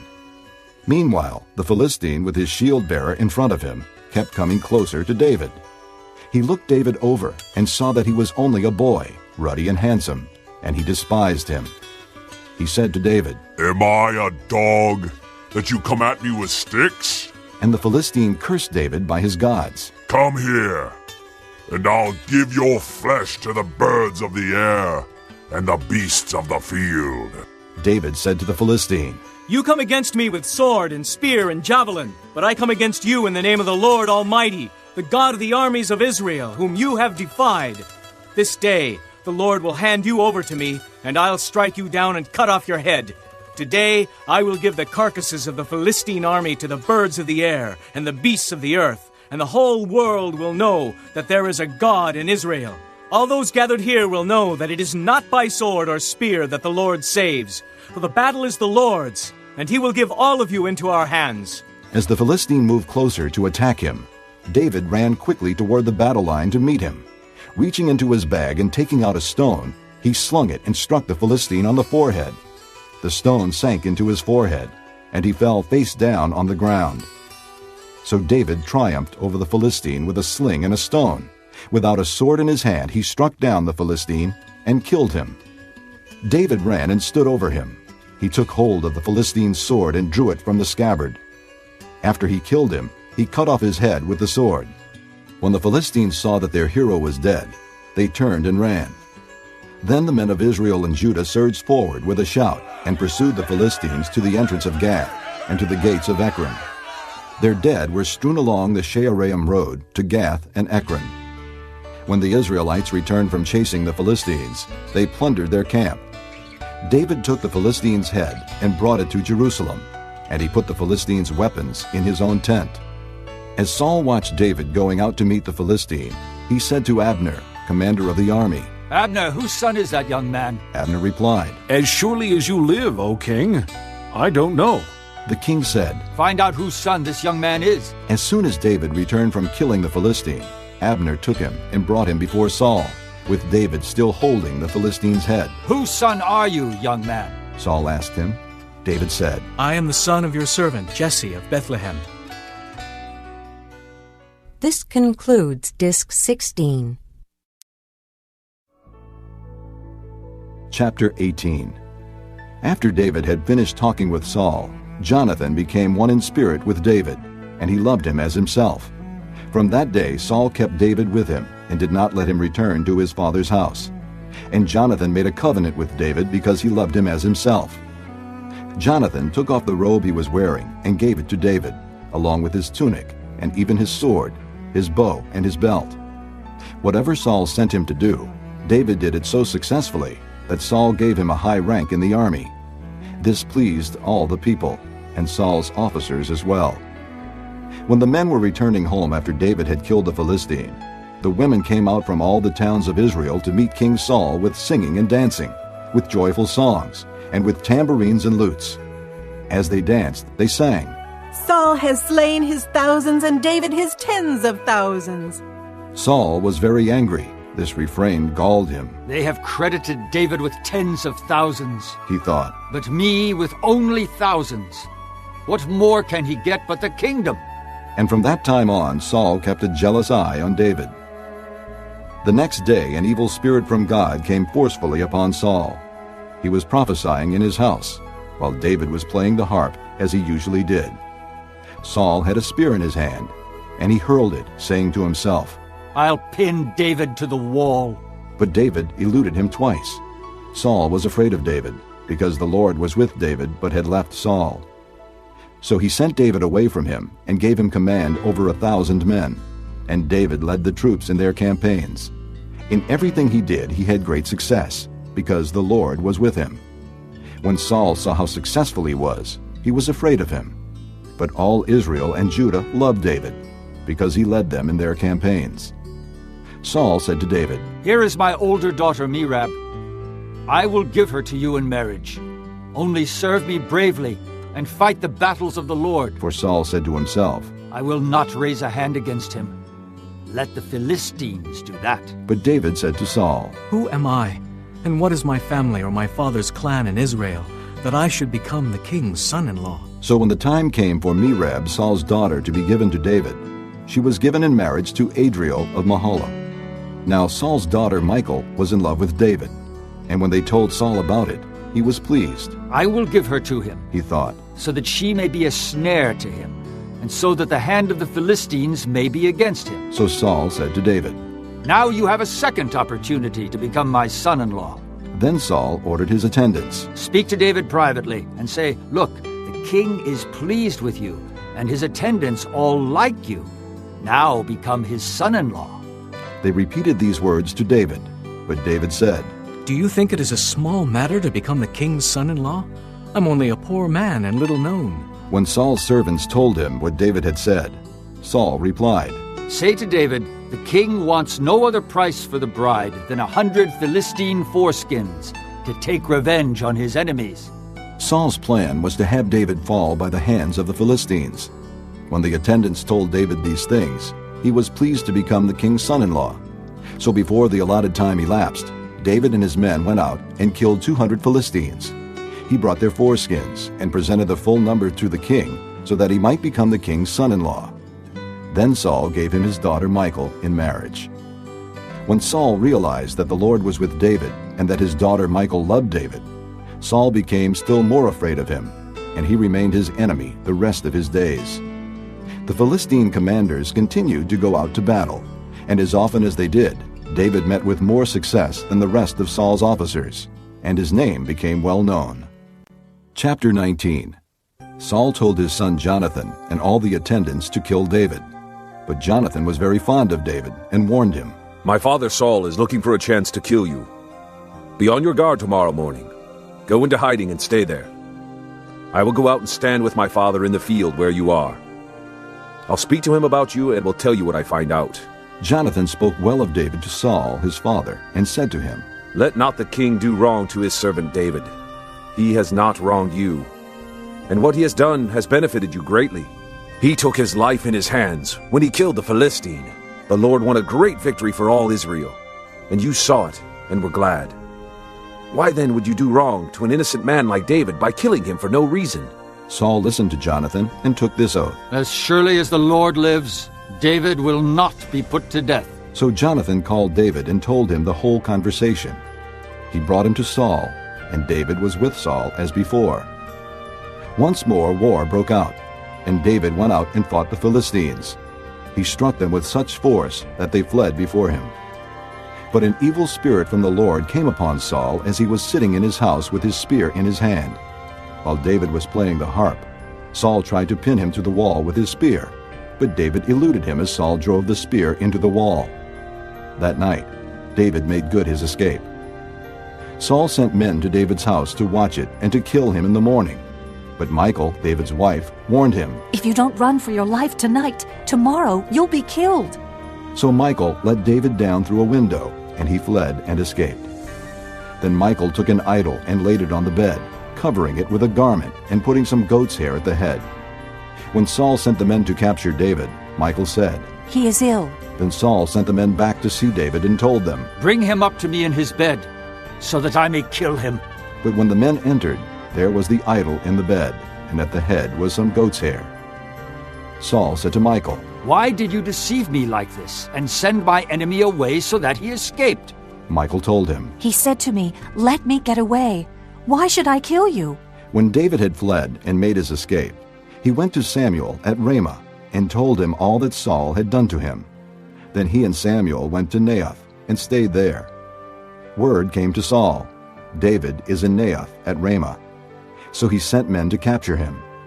But when they saw a group of prophets prophesying, with Samuel standing there as their leader, the Spirit of God came upon Saul's men, and they also prophesied. Saul was told about it, and he sent more men, and they prophesied too. Saul sent men a third time, and they also prophesied. Finally, he himself left for Ramah and went to the great cistern at Secu, and he asked, "Where are Samuel and David?" "Over in Naioth at Ramah," they said. So Saul went to Naioth at Ramah, but the Spirit of God came even upon him, and he walked along prophesying until he came to Naioth. He stripped off his robes and also prophesied in Samuel's presence. He lay that way all that day and night. This is why people say, "Is Saul also among the prophets?" Chapter 20. Then David fled from Naioth at Ramah and went to Jonathan and asked, "What have I done? What is my crime? How have I wronged your father that he is trying to take my life?" "Never," Jonathan replied. "You are not going to die. Look, my father doesn't do anything, great or small, without confiding in me. Why would he hide this from me? It's not so." But David took an oath and said, "Your father knows very well that I have found favor in your eyes, and he has said to himself, 'Jonathan must not know this, or he will be grieved.' Yet as surely as the Lord lives, and as you live, there is only a step between me and death." Jonathan said to David, "Whatever you want me to do, I'll do for you." So David said, "Look, tomorrow is the new moon festival, and I am supposed to dine with the king. But let me go and hide in the field until the evening of the day after tomorrow. If your father misses me at all, tell him, 'David earnestly asked my permission to hurry to Bethlehem, his hometown, because an annual sacrifice is being made there for his whole clan.' If he says, 'Very well,' then your servant is safe. But if he loses his temper, you can be sure that he is determined to harm me. As for you, show kindness to your servant, for you have brought him into a covenant with you before the Lord. If I am guilty, then kill me yourself. Why hand me over to your father?" "Never," Jonathan said. "If I had the least inkling that my father was determined to harm you, wouldn't I tell you?" David asked, "Who will tell me if your father answers you harshly?" "Come," Jonathan said. "Let's go out into the field." So they went there together. Then Jonathan said to David, "By the Lord, the God of Israel, I will surely sound out my father by this time the day after tomorrow. If he is favorably disposed toward you, will I not send you word and let you know? But if my father is inclined to harm you, may the Lord deal with me, be it ever so severely, if I do not let you know and send you away safely. May the Lord be with you as he has been with my father. But show me unfailing kindness like that of the Lord as long as I live, so that I may not be killed, and do not ever cut off your kindness from my family, not even when the Lord has cut off every one of David's enemies from the face of the earth." So Jonathan made a covenant with the house of David, saying, "May the Lord call David's enemies to account." And Jonathan had David reaffirm his oath out of love for him, because he loved him as he loved himself. Then Jonathan said to David, "Tomorrow is the new moon festival. You will be missed because your seat will be empty. The day after tomorrow, toward evening, go to the place where you hid when this trouble began, and wait by the stone easel. I will shoot 3 arrows to the side of it, as though I were shooting at a target. Then I will send a boy and say, 'Go find the arrows.' If I say to him, 'Look, the arrows are on this side of you. Bring them here.' Then come, because as surely as the Lord lives, you are safe. There is no danger. But if I say to the boy, 'Look, the arrows are beyond you,' then you must go, because the Lord has sent you away. And about the matter you and I discussed, remember, the Lord is witness between you and me forever." So David hid in the field, and when the new moon festival came, the king sat down to eat. He sat in his customary place by the wall, opposite Jonathan, and Abner sat next to Saul. But David's place was empty. Saul said nothing that day, for he thought, "Something must have happened to David to make him ceremonially unclean. Surely he is unclean." But the next day, the second day of the month, David's place was empty again. Then Saul said to his son Jonathan, "Why hasn't the son of Jesse come to the meal, either yesterday or today?" Jonathan answered, "David earnestly asked me for permission to go to Bethlehem. He said, 'Let me go, because our family is observing a sacrifice in the town, and my brother has ordered me to be there. If I have found favor in your eyes, let me get away to see my brothers.' That is why he has not come to the king's table." Saul's anger flared up at Jonathan, and he said to him, You son of a perverse and rebellious woman! Don't I know that you have sided with the son of Jesse to your own shame, and to the shame of the mother who bore you? As long as the son of Jesse lives on this earth, neither you nor your kingdom will be established. Now send and bring him to me, for he must die. Why should he be put to death? What has he done? Jonathan asked his father. But Saul hurled his spear at him to kill him. Then Jonathan knew that his father intended to kill David. Jonathan got up from the table in fierce anger. On that second day of the month he did not eat, because he was grieved at his father's shameful treatment of David. In the morning Jonathan went out to the field for his meeting with David. He had a small boy with him, and he said to the boy, "Run and find the arrows I shoot." As the boy ran, he shot an arrow beyond him. When the boy came to the place where Jonathan's arrow had fallen, Jonathan called out after him, "Isn't the arrow beyond you?" Then he shouted, "Hurry! Go quickly! Don't stop!" The boy picked up the arrow and returned to his master. The boy knew nothing of all this, only Jonathan and David knew. Then Jonathan gave his weapons to the boy and said, "Go, carry them back to town." After the boy had gone, David got up from the south side of the stone and bowed down before Jonathan 3 times, with his face to the ground. Then they kissed each other and wept together, but David wept the most. Jonathan said to David, "Go in peace, for we have sworn friendship with each other in the name of the Lord, saying, 'The Lord is witness between you and me, and between your descendants and my descendants forever.'" Then David left, and Jonathan went back to the town. Chapter 21. David went to Nob, to Ahimelech the priest. Ahimelech trembled when he met him and asked, "Why are you alone? Why is no one with you?" David answered Ahimelech the priest, "The king charged me with a certain matter and said to me, 'No one is to know anything about your mission and your instructions. As for my men, I have told them to meet me at a certain place. Now then, what do you have on hand? Give me 5 loaves of bread, or whatever you can find." But the priest answered David, "I don't have any ordinary bread on hand. However, there is some consecrated bread here, provided the men have kept themselves from women." David replied, "Indeed, women have been kept from us, as usual whenever I set out.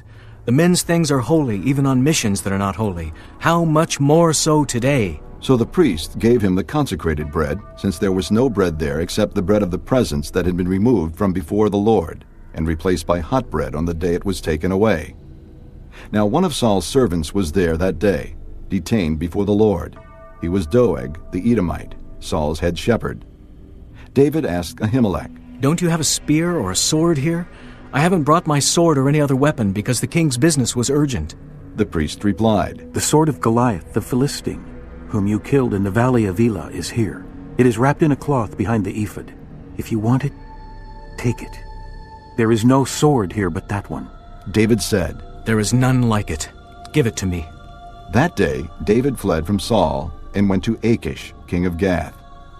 But the servants of Achish said to him, "Isn't this David, the king of the land? Isn't he the one they sing about in their dances?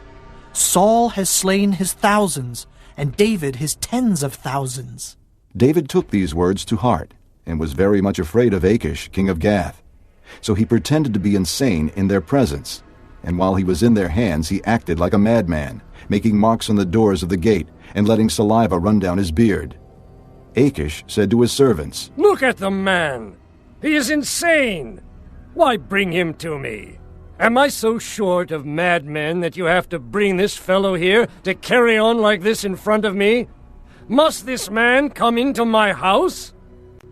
Chapter 22. David left Gath and escaped to the cave of Adullam. When his brothers and his father's household heard about it, they went down to him there. All those who were in distress or in debt or discontented gathered around him, and he became their leader. About 400 men were with him. From there David went to Mizpah in Moab and said to the king of Moab, "Would you let my father and mother come and stay with you until I learn what God will do for me?" So he left them with the king of Moab, and they stayed with him as long as David was in the stronghold. But the prophet Gad said to David, "Do not stay in the stronghold. Go into the land of Judah." So David left and went to the forest of Hereth. Now Saul heard that David and his men had been discovered, and Saul, spear in hand, was seated under the tamarisk tree on the hill at Gibeah, with all his officials standing around him. Saul said to them, Listen, men of Benjamin. Will the son of Jesse give all of you fields and vineyards? Will he make all of you commanders of thousands and commanders of hundreds? Is that why you have all conspired against me? No one tells me when my son makes a covenant with the son of Jesse. None of you is concerned about me, or tells me that my son has incited my servant to lie in wait for me, as he does today. But Doeg, the Edomite, who was standing with Saul's officials, said, I saw the son of Jesse come to Ahimelech, son of Ahitub at Nob. Ahimelech inquired of the Lord for him. He also gave him provisions, and the sword of Goliath, the Philistine. Then the king sent for the priest Ahimelech, son of Ahitub, and his father's whole family, who were the priests at Nob, and they all came to the king. Saul said, Listen now, son of Ahitub. Yes, my lord, he answered. Saul said to him, Why have you conspired against me? You and the son of Jesse, giving him bread and a sword, and inquiring of God for him, so that he has rebelled against me, and lies in wait for me, as he does today. Ahimelech answered the king, Who of all your servants is as loyal as David, the king's son-in-law, captain of your bodyguard and highly respected in your household?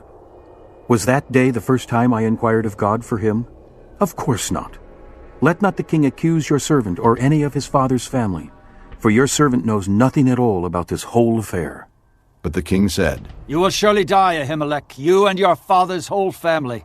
Then the king ordered the guards at his side, Turn and kill the priests of the Lord, because they too have sided with David. They knew he was fleeing, yet they did not tell me. But the king's officials were not willing to raise a hand to strike the priests of the Lord.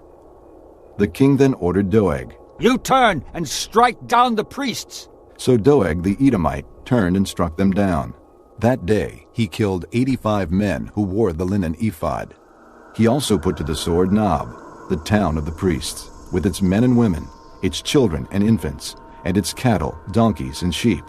But Abiathar, a son of Ahimelech, son of Ahitub, escaped and fled to join David. He told David that Saul had killed the priests of the Lord. Then David said to Abiathar, That day, when Doeg the Edomite was there, I knew he would be sure to tell Saul, I am responsible for the death of your father's whole family. Stay with me. Don't be afraid. The man who is seeking your life is seeking mine also. You will be safe with me. Chapter 23. When David was told, Look, the Philistines are fighting against Keilah, and are looting the threshing floors. He inquired of the Lord, saying, Shall I go and attack these Philistines? The Lord answered him, Go, attack the Philistines and save Keilah. But David's men said to him, Here in Judah we are afraid. How much more, then, if we go to Keilah against the Philistine forces? Once again David inquired of the Lord, and the Lord answered him, Go down to Keilah, for I am going to give the Philistines into your hand. So David and his men went to Keilah, fought the Philistines, and carried off their livestock. He inflicted heavy losses on the Philistines and saved the people of Keilah. Now Abiathar, son of Ahimelech, had brought the ephod down with him when he fled to David at Keilah. Saul was told that David had gone to Keilah, and he said, God has handed him over to me. For David has imprisoned himself by entering a town with gates and bars. And Saul called up all his forces for battle, to go down to Keilah to besiege David and his men. When David learned that Saul was plotting against him, he said to Abiathar the priest, Bring the ephod.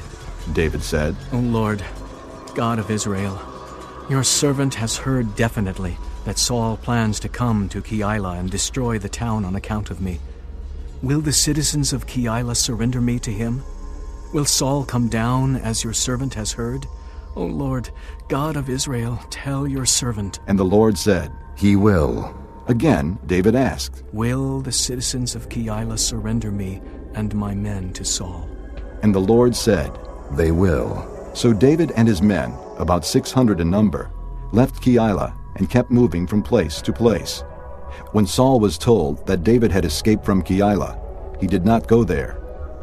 David stayed in the desert strongholds and in the hills of the desert of Ziph. Day after day Saul searched for him, but God did not give David into his hands. While David was at Horish in the desert of Ziph, he learned that Saul had come out to take his life.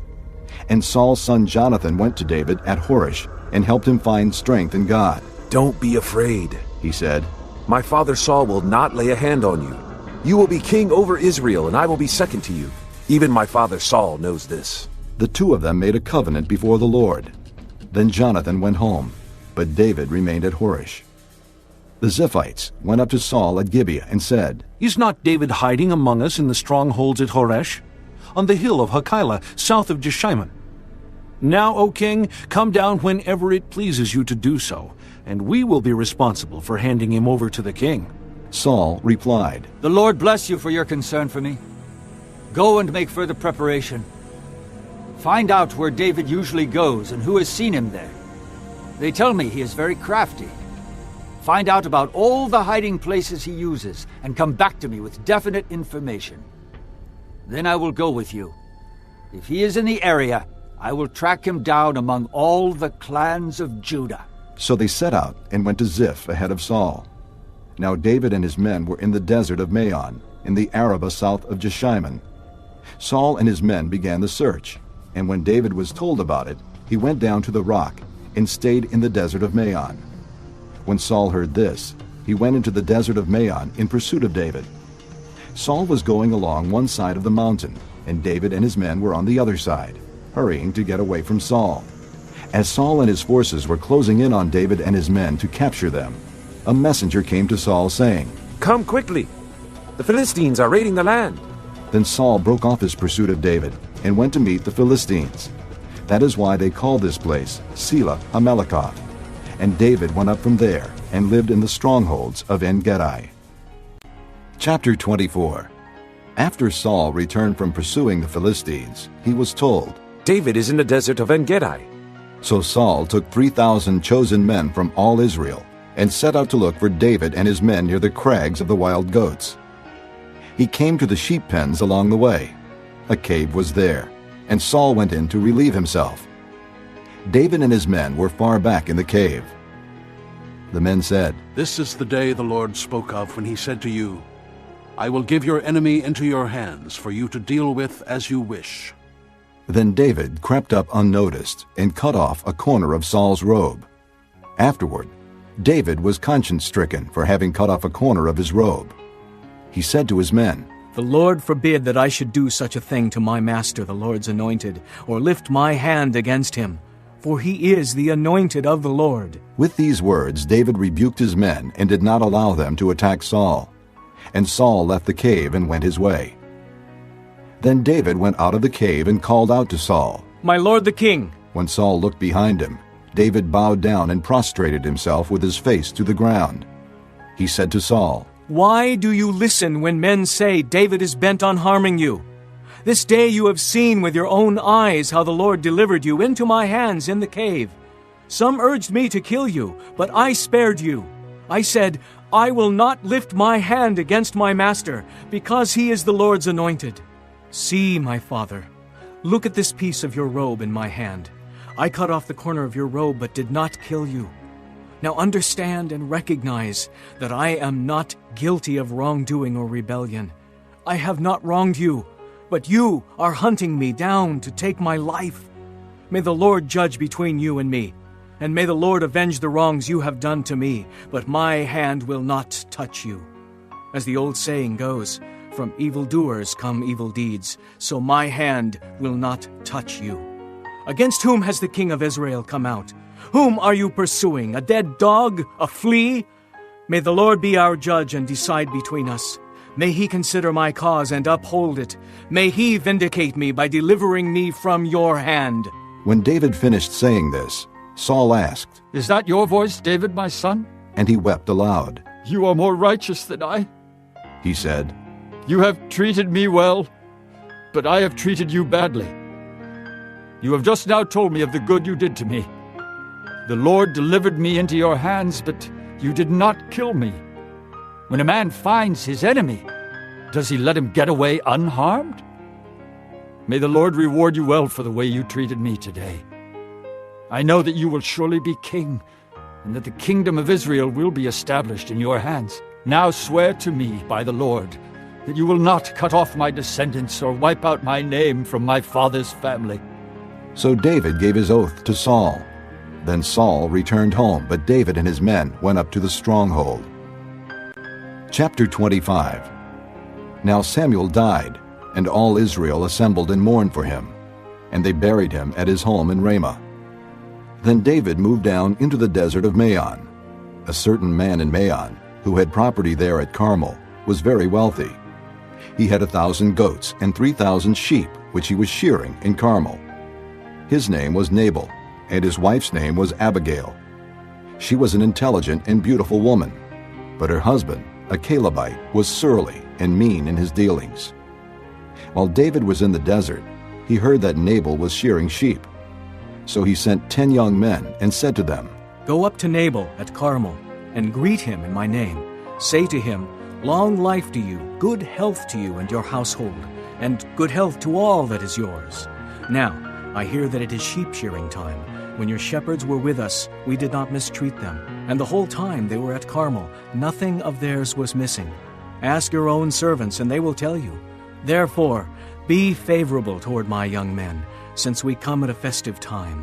Please give your servants and your son David whatever you can find for them." When David's men arrived, they gave Nabal this message in David's name. Then they waited. Nabal answered David's servants, "Who is this David? Who is this son of Jesse? Many servants are breaking away from their masters these days. Why should I take my bread and water and the meat I have slaughtered for my shearers and give it to men coming from who knows where?" David's men turned around and went back. When they arrived, they reported every word. David said to his men, "Put on your swords." So they put on their swords, and David put on his. About 400 men went up with David, while 200 stayed with the supplies.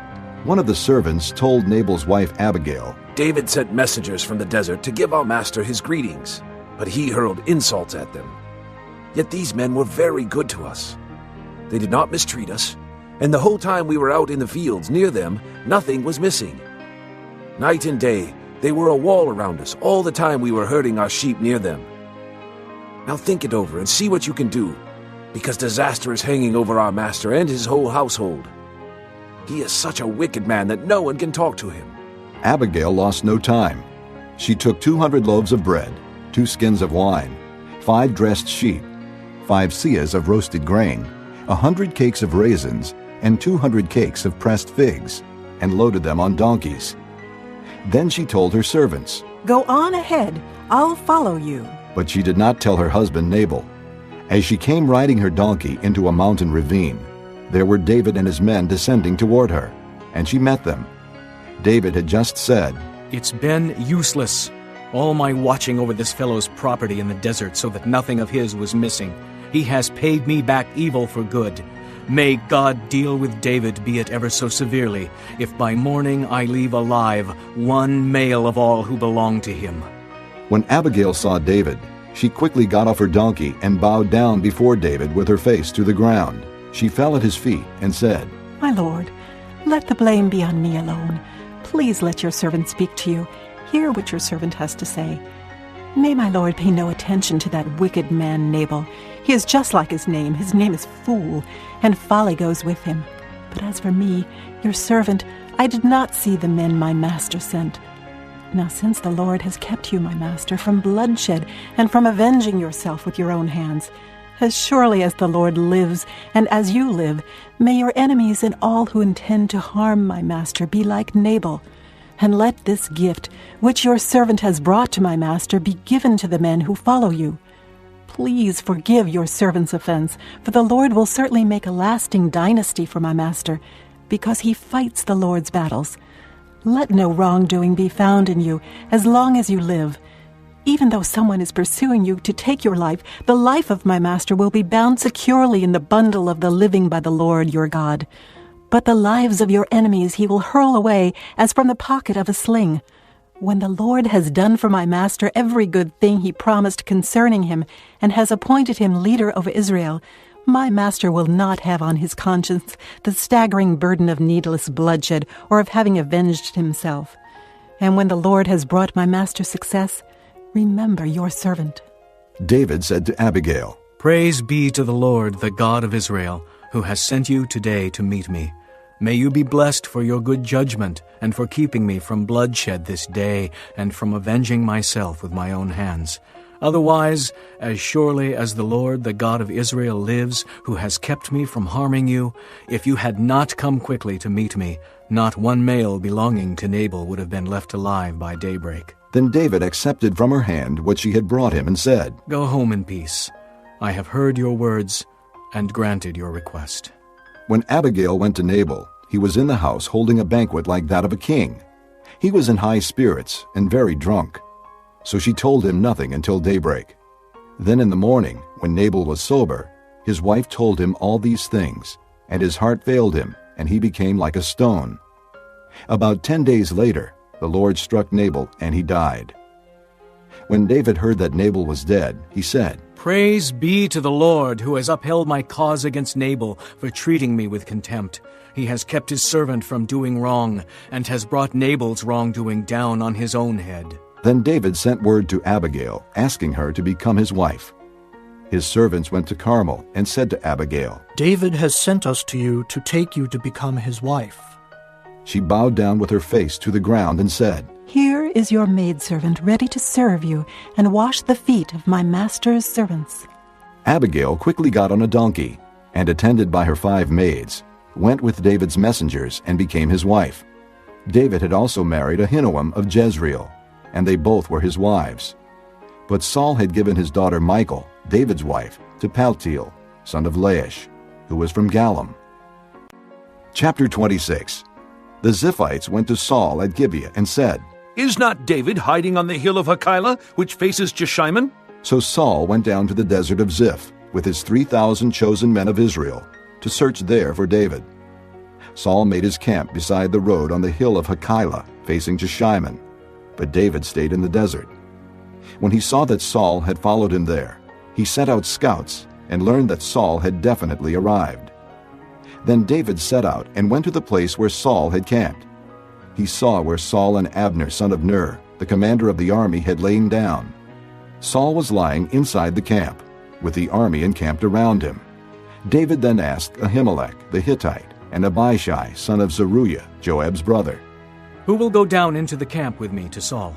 I'll go with you, said Abishai. So David and Abishai went to the army by night, and there was Saul, lying asleep inside the camp with his spear stuck in the ground near his head. Abner and the soldiers were lying around him. Abishai said to David, Today God has delivered your enemy into your hands. Now let me pin him to the ground with one thrust of my spear. I won't strike him twice. But David said to Abishai, Don't destroy him. Who can lay a hand on the Lord's anointed and be guiltless? As surely as the Lord lives, he said, the Lord himself will strike him. Either his time will come and he will die, or he will go into battle and perish. But the Lord forbid that I should lay a hand on the Lord's anointed. Now, get the spear and water jug that are near his head, and let's go. So David took the spear and water jug near Saul's head, and they left. No one saw or knew about it, nor did anyone wake up. They were all sleeping, because the Lord had put them into a deep sleep.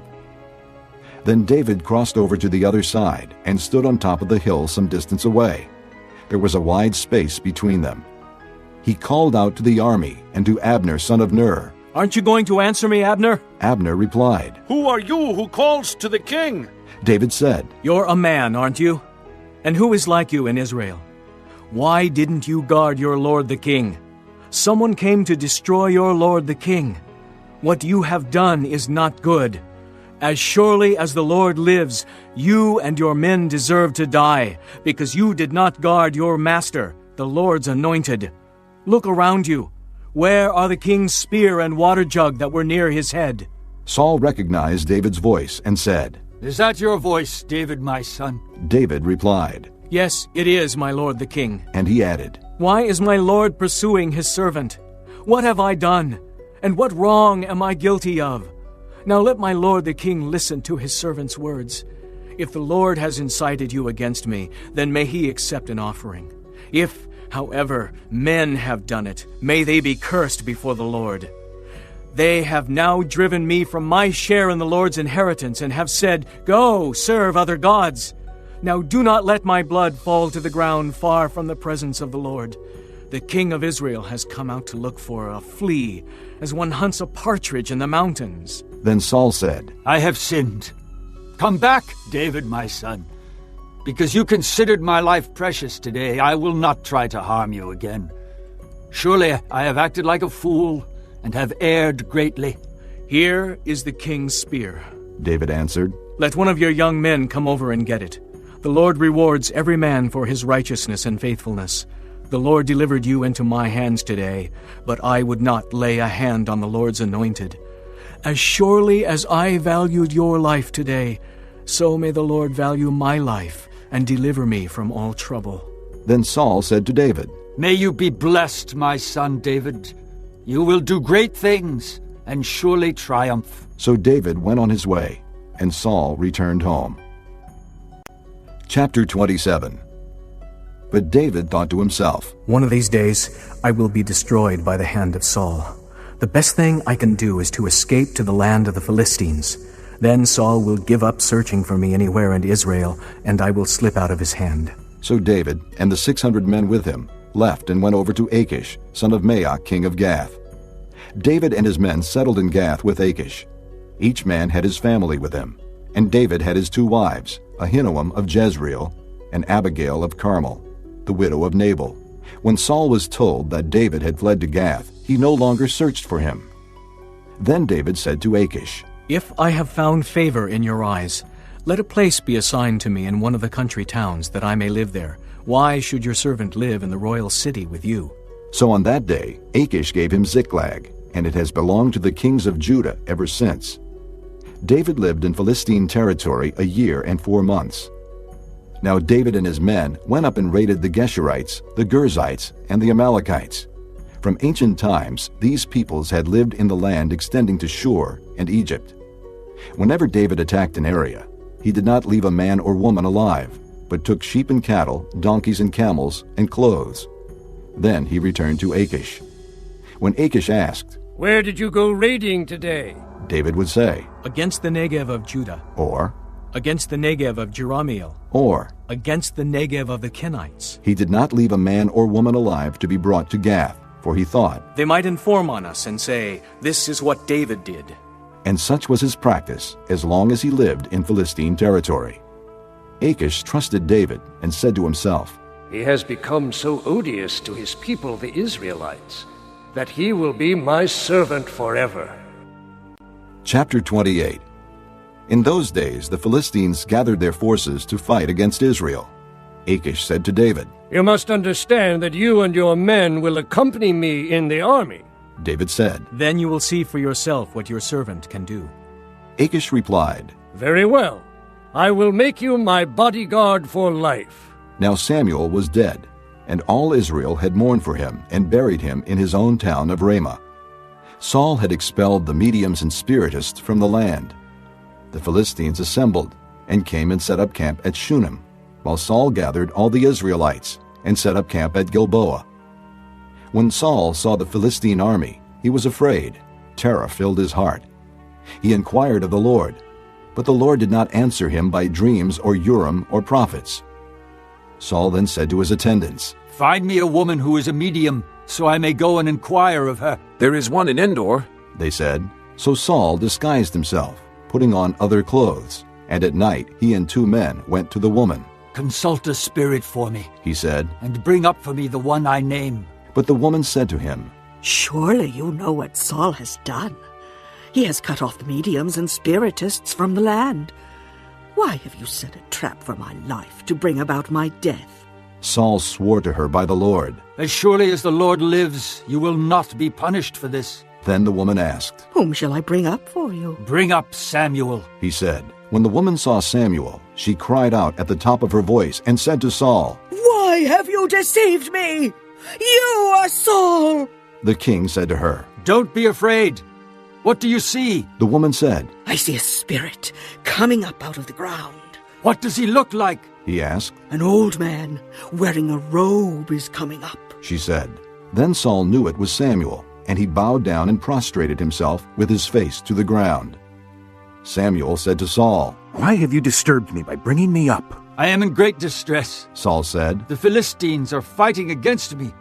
and God has turned away from me.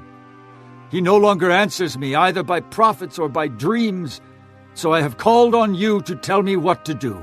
Samuel said, "Why do you consult me, now that the Lord has turned away from you and become your enemy? The Lord has done what he predicted through me. The Lord has torn the kingdom out of your hands and given it to one of your neighbors, to David, because you did not obey the Lord or carry out his fierce wrath against the Amalekites. The Lord has done this to you today. The Lord will hand over both Israel and you to the Philistines, and tomorrow you and your sons will be with me. The Lord will also hand over the army of Israel to the Philistines." Immediately Saul fell full length on the ground, filled with fear because of Samuel's words. His strength was gone, for he had eaten nothing all that day and night. When the woman came to Saul and saw that he was greatly shaken, she said, "Look, your maidservant has obeyed you. I took my life in my hands and did what you told me to do. Now, please listen to your servant, and let me give you some food so you may eat and have the strength to go on your way." He refused and said, "I will not eat." But his men joined the woman in urging him, and he listened to them. He got up from the ground and sat on the couch. The woman had a fattened calf at the house, which she butchered at once. She took some flour, kneaded it, and baked bread without yeast. Then she set it before Saul and his men, and they ate. That same night they got up and left. Chapter 29. The Philistines gathered all their forces at Aphek, and Israel camped by the spring in Jezreel. As the Philistine rulers marched with their units of hundreds and thousands, David and his men were marching at the rear with Achish. The commanders of the Philistines asked, "What about these Hebrews?" Achish replied, "Is this not David, who was an officer of Saul, king of Israel? He has already been with me for over a year, and from the day he left Saul until now, I have found no fault in him." But the Philistine commanders were angry with him and said, "Send the man back, that he may return to the place you assigned him. He must not go with us into battle, or he will turn against us during the fighting. How better could he regain his master's favor than by taking the heads of our own men? Isn't this the David they sang about in their dances? Saul has slain his thousands, and David his tens of thousands?" So Achish called David and said to him, "As surely as the Lord lives, you have been reliable, and I would be pleased to have you serve with me in the army. From the day you came to me until now, I have found no fault in you. But the rulers don't approve of you. Turn back and go in peace. Do nothing to displease the Philistine rulers." "But what have I done?" asked David. "What have you found against your servant from the day I came to you until now? Why can't I go and fight against the enemies of my lord the king?" Achish answered, "I know that you have been as pleasing in my eyes as an angel of God. Nevertheless, the Philistine commanders have said, 'He must not go up with us into battle.'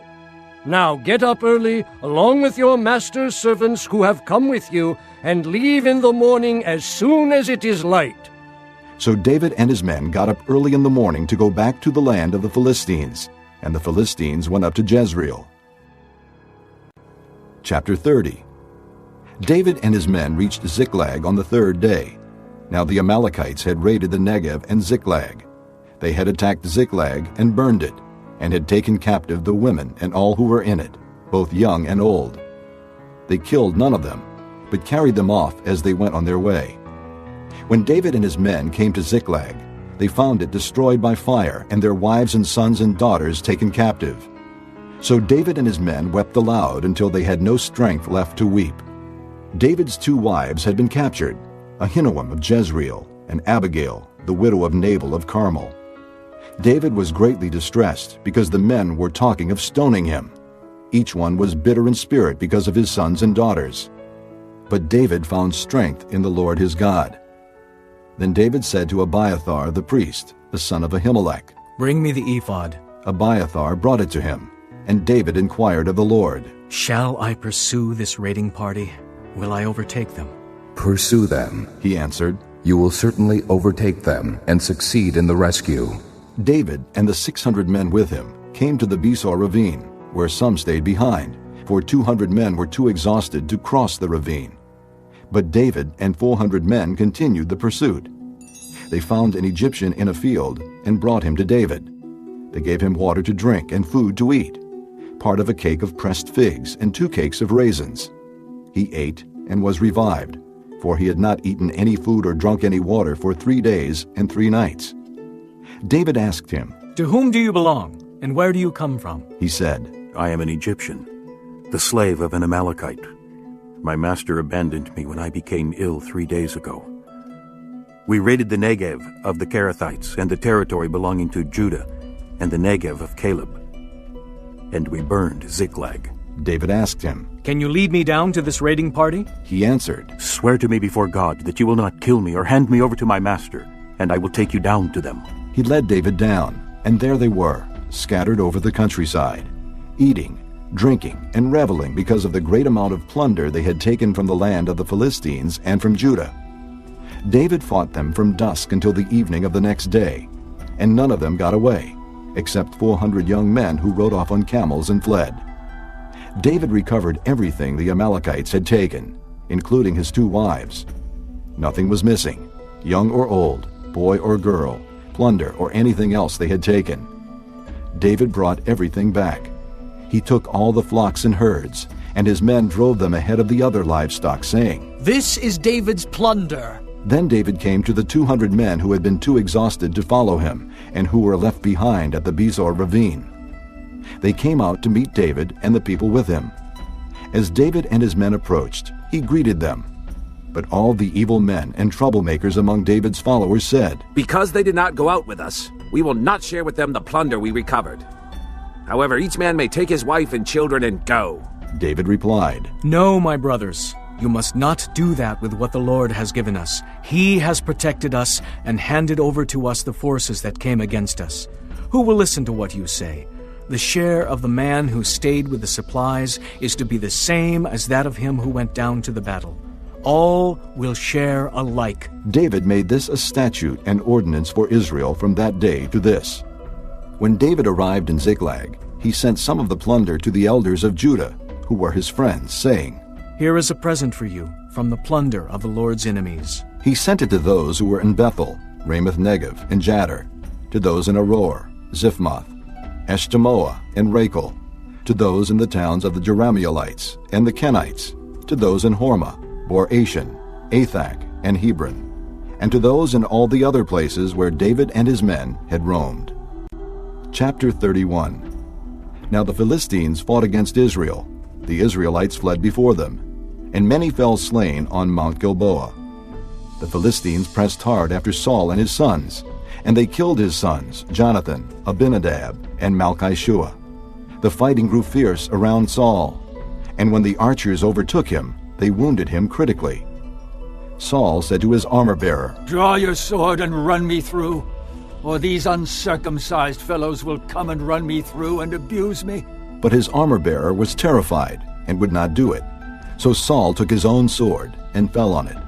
When the armor-bearer saw that Saul was dead, he too fell on his sword and died with him. So Saul and his 3 sons and his armor-bearer and all his men died together that same day. When the Israelites along the valley and those across the Jordan saw that the Israelite army had fled, and that Saul and his sons had died, they abandoned their towns and fled. And the Philistines came and occupied them. The next day, when the Philistines came to strip the dead, they found Saul and his 3 sons fallen on Mount Gilboa. They cut off his head and stripped off his armor, and they sent messengers throughout the land of the Philistines to proclaim the news in the temple of their idols and among their people. They put his armor in the temple of the Ashtoreths, and fastened his body to the wall of Bethshan. When the people of Jabesh-Gilead heard of what the Philistines had done to Saul, all their valiant men journeyed through the night to Bethshan. They took down the bodies of Saul and his sons from the wall of Bethshan and went to Jabesh, where they burned them. Then they took their bones and buried them under a tamarisk tree at Jabesh. And they fasted 7 days.